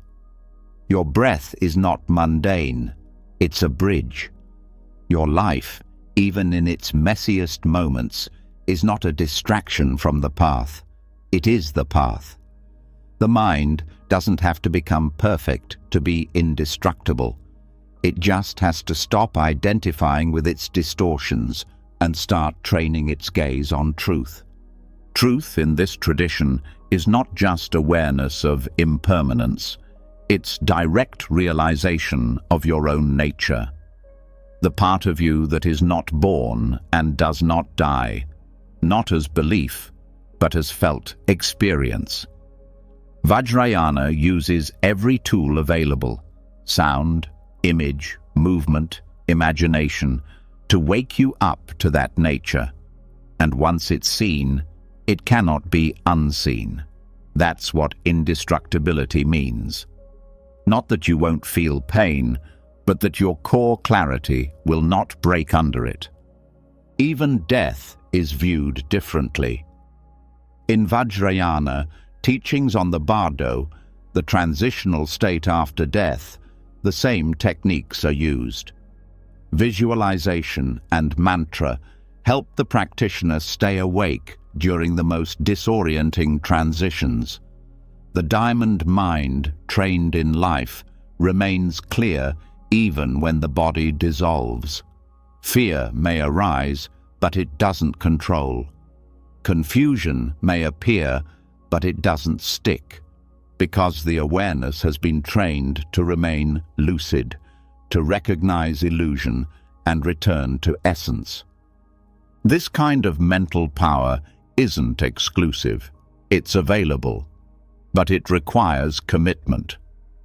Vajrayana doesn't promise comfort. It promises awakening. And awakening, in this path, means stripping away everything that isn't your true nature, until what's left is indestructible, not because it's armored, but because it's real. And even if you don't formally walk the Vajrayana path, its symbols can still teach. Ask yourself, what if your mind was clear like crystal, sharp like a blade, luminous like flame? How would you speak? How would you walk into your next challenge? How would you carry your pain, your joy, your silence? That is the diamond practice. Taking the symbolic and making it personal. Taking what is ancient and making it alive now. You don't need robes or rituals to start. You need focus. You need presence. You need the willingness to train, not just to cope, but to evolve. Not just to calm the mind, but to strengthen it. Not just to survive the world, but to meet it with clarity so radiant it cannot be dimmed. This is the strength of Vajrayana, not in force, not in distance, but in presence so whole, so awake, so unshakably luminous, that illusion has nowhere left to hide. And once the diamond mind is uncovered, once clarity becomes indestructible, once presence cuts through illusion, another truth begins to unfold, quieter than all the rest. It's the truth that nothing outside of you can measure the strength inside of you. No title, no possession, no praise. Because the deepest transformation doesn't happen when the world applauds. It happens in silence, in solitude, in the kind of struggle no one sees, the kind of growth that leaves no trophy behind, only awareness. This is the path most never talk about, the path of the inner pilgrimage. The outer world is loud with goals, careers to chase, status to gain, recognition to seek. But Buddhism shifts the direction of the journey. Progress is not about getting somewhere else. It's about going deeper into where you already are. It's about facing yourself, not as you want to be seen, but as you truly are, without filters, without stories. And in that seeing, building a presence that can hold anything without breaking. The inner pilgrimage isn't made of travel. It's made of stillness. Each step is an insight. Each challenge, a mirror. Each discomfort, a doorway. What looks like stillness on the outside is a storm of transformation inside. It's the moment you choose honesty over avoidance, silence over argument, reflection over reaction, and no one may notice, but you will, and that's where strength begins. In this kind of journey, milestones are invisible. There are no certificates for overcoming your own fear, no applause for forgiving someone who will never say sorry, no spotlight for sitting through a wave of sadness without needing to escape. But each of these moments is a step, and each step shapes a mind that no longer depends on validation to feel worthy. The Buddha himself walked a literal path, but the awakening didn't come from the miles. It came from the surrender, from the deep confrontation with suffering, illusion, impermanence. His journey outward led inward, and every teaching since points us in the same direction. Stop chasing the world, start facing your own mind. Because the truth is, most pain doesn't come from what's happening. It comes from how the mind relates to what's happening.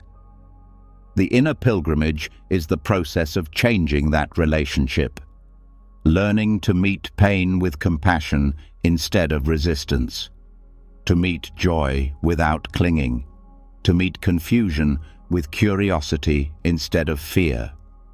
This journey requires no permission, no perfect conditions. You don't need to be in a temple. You don't need a teacher watching. It happens when you wake up and face the thoughts you don't want to think. When you sit quietly instead of distracting yourself.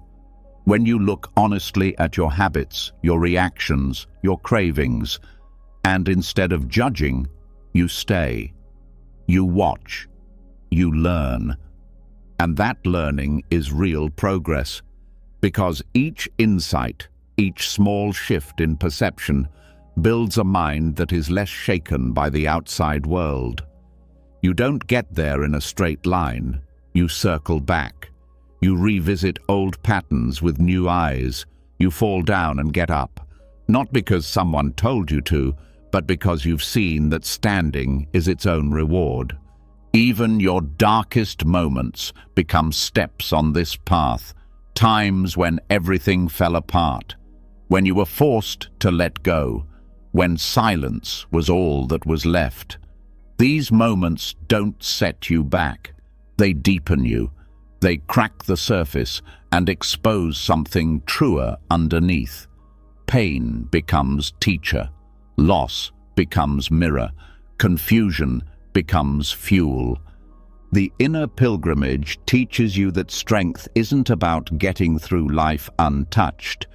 It's about letting life touch you deeply without losing who you are. It's about staying present even when it hurts, even when nothing makes sense, especially then, because that's when transformation happens, not in the comfort, but in the surrender. And as you walk this path, something unexpected starts to happen.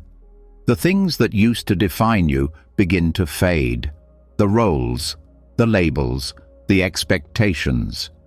You don't need them as much. You start measuring progress in terms of peace, not performance. In terms of self-honesty, not self-image.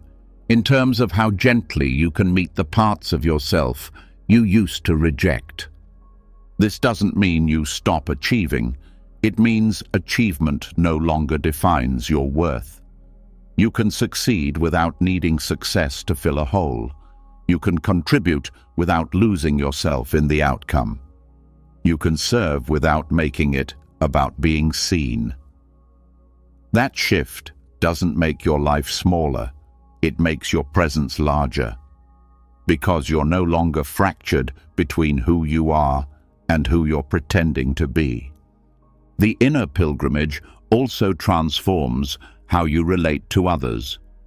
You stop needing them to act a certain way for you to feel okay. You stop projecting your wounds onto their behavior. You stop expecting people to complete what only your own awareness can hold. Relationships become cleaner, softer, built not on need, but on presence. And when challenges come, and they always will, the mind you've trained through inner journeying won't collapse. It won't panic. It will watch, respond, hold steady.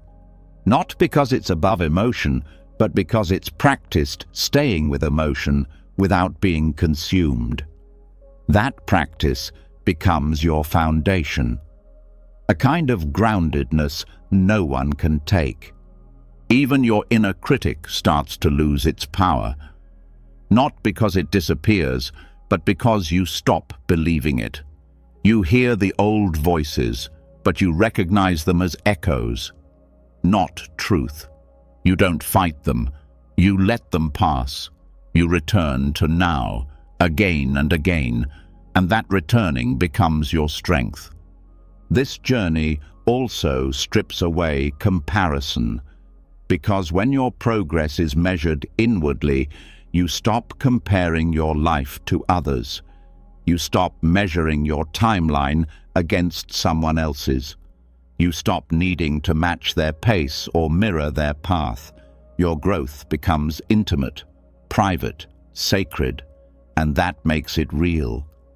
The inner pilgrimage is also about remembering, not becoming something new, but returning to what was never broken. The part of you that has always known silence, always known stillness, always known how to breathe in the middle of chaos and still feel whole. That part was never lost, only buried, and each step of the inner path uncovers it. And over time, a shift occurs. You stop running toward the next thing. You stop trying to fix every uncomfortable emotion. You stop needing the world to reflect your progress. You become content with the quiet victories, the moment you didn't react, the moment you forgave, the moment you sat in silence instead of scrolling, the moment you caught your breath and chose presence over panic. And this journey never ends. It deepens. With each layer you peel back, another truth waits, another habit softens, another fear reveals itself not as enemy, but as doorway. You walk not to arrive, but to awaken, to meet yourself not just once, but in every moment, fully, clearly, gently. The world may never see how far you've come. There may be no map, no reward, no final destination. But you'll know. You'll feel it in how you breathe, how you listen, how you hold space. For yourself, for others, for the entire mess and beauty of life. And that knowing, that's enough. And after walking the inner path, after shedding the need to prove, to perform, to chase approval, the weight begins to lift. The world still spins, but your steps feel steadier. There's no pressure to arrive, just presence in the walking. But even here, even in this space of stillness, a different kind of shadow waits. It doesn't scream or demand. It whispers, it compares, it turns heads toward others and quietly asks, "Why not me?"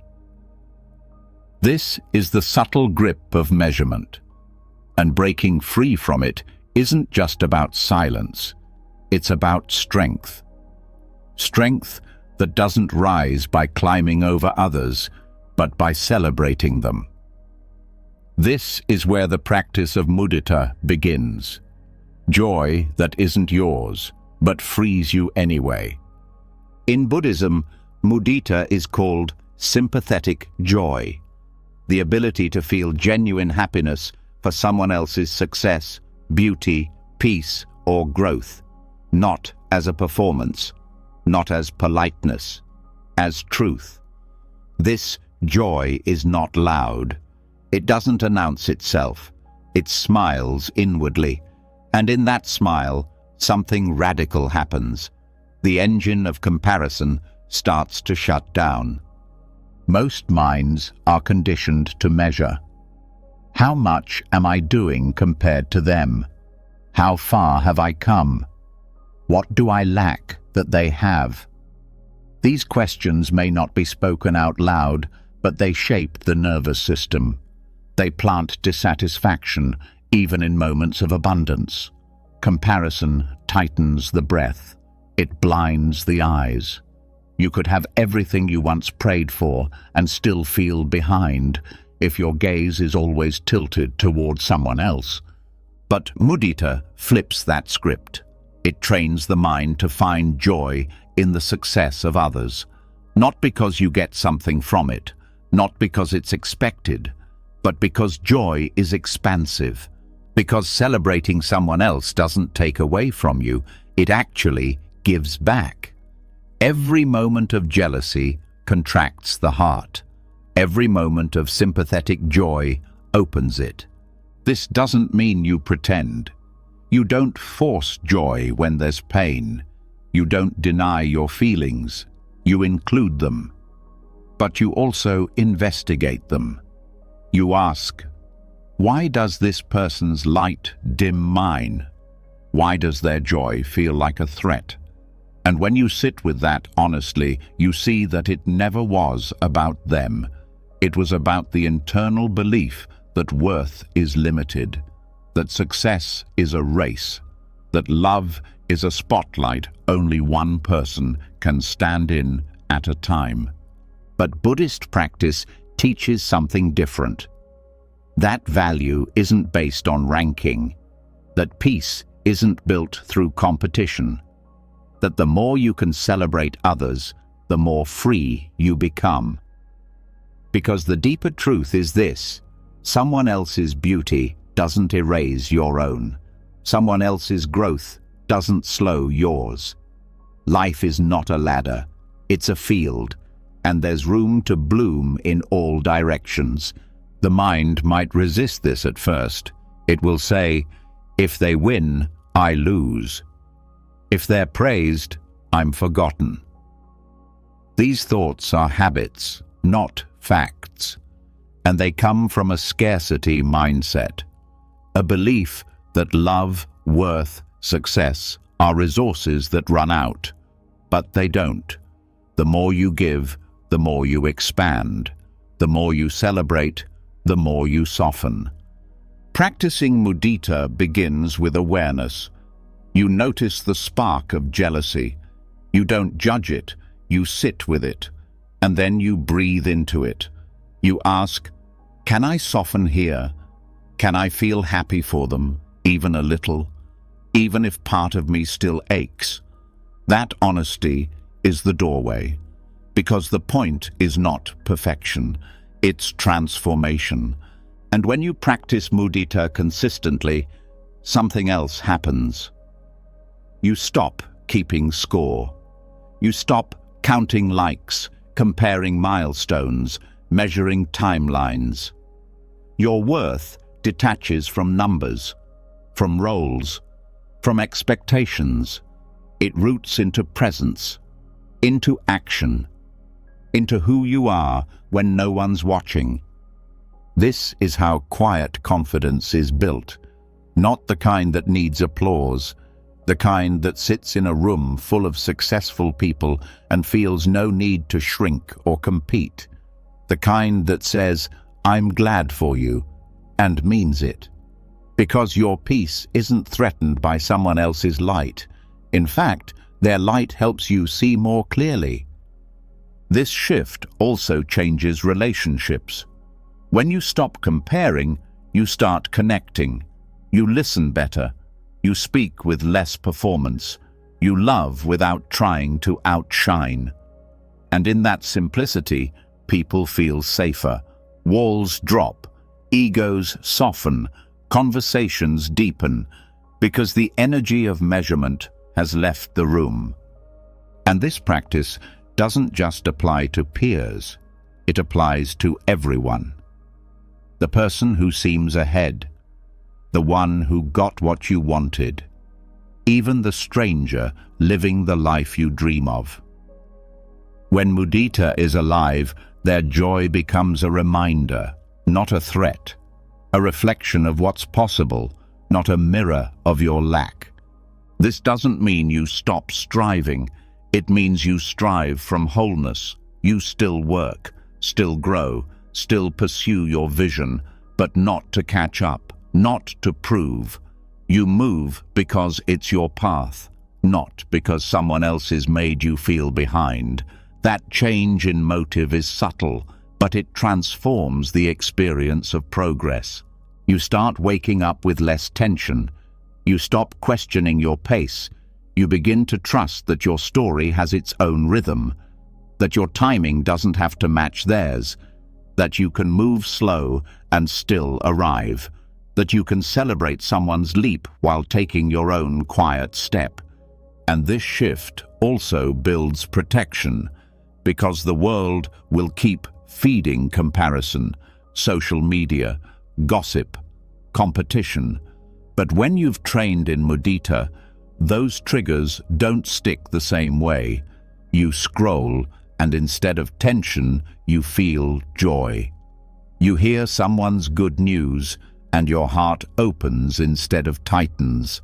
That's not weakness, that's power. The kind of power that doesn't need to be loud to be real. And over time, this joy for others starts to reflect inward. You stop comparing yourself to old versions of you. You stop punishing yourself for not being further along.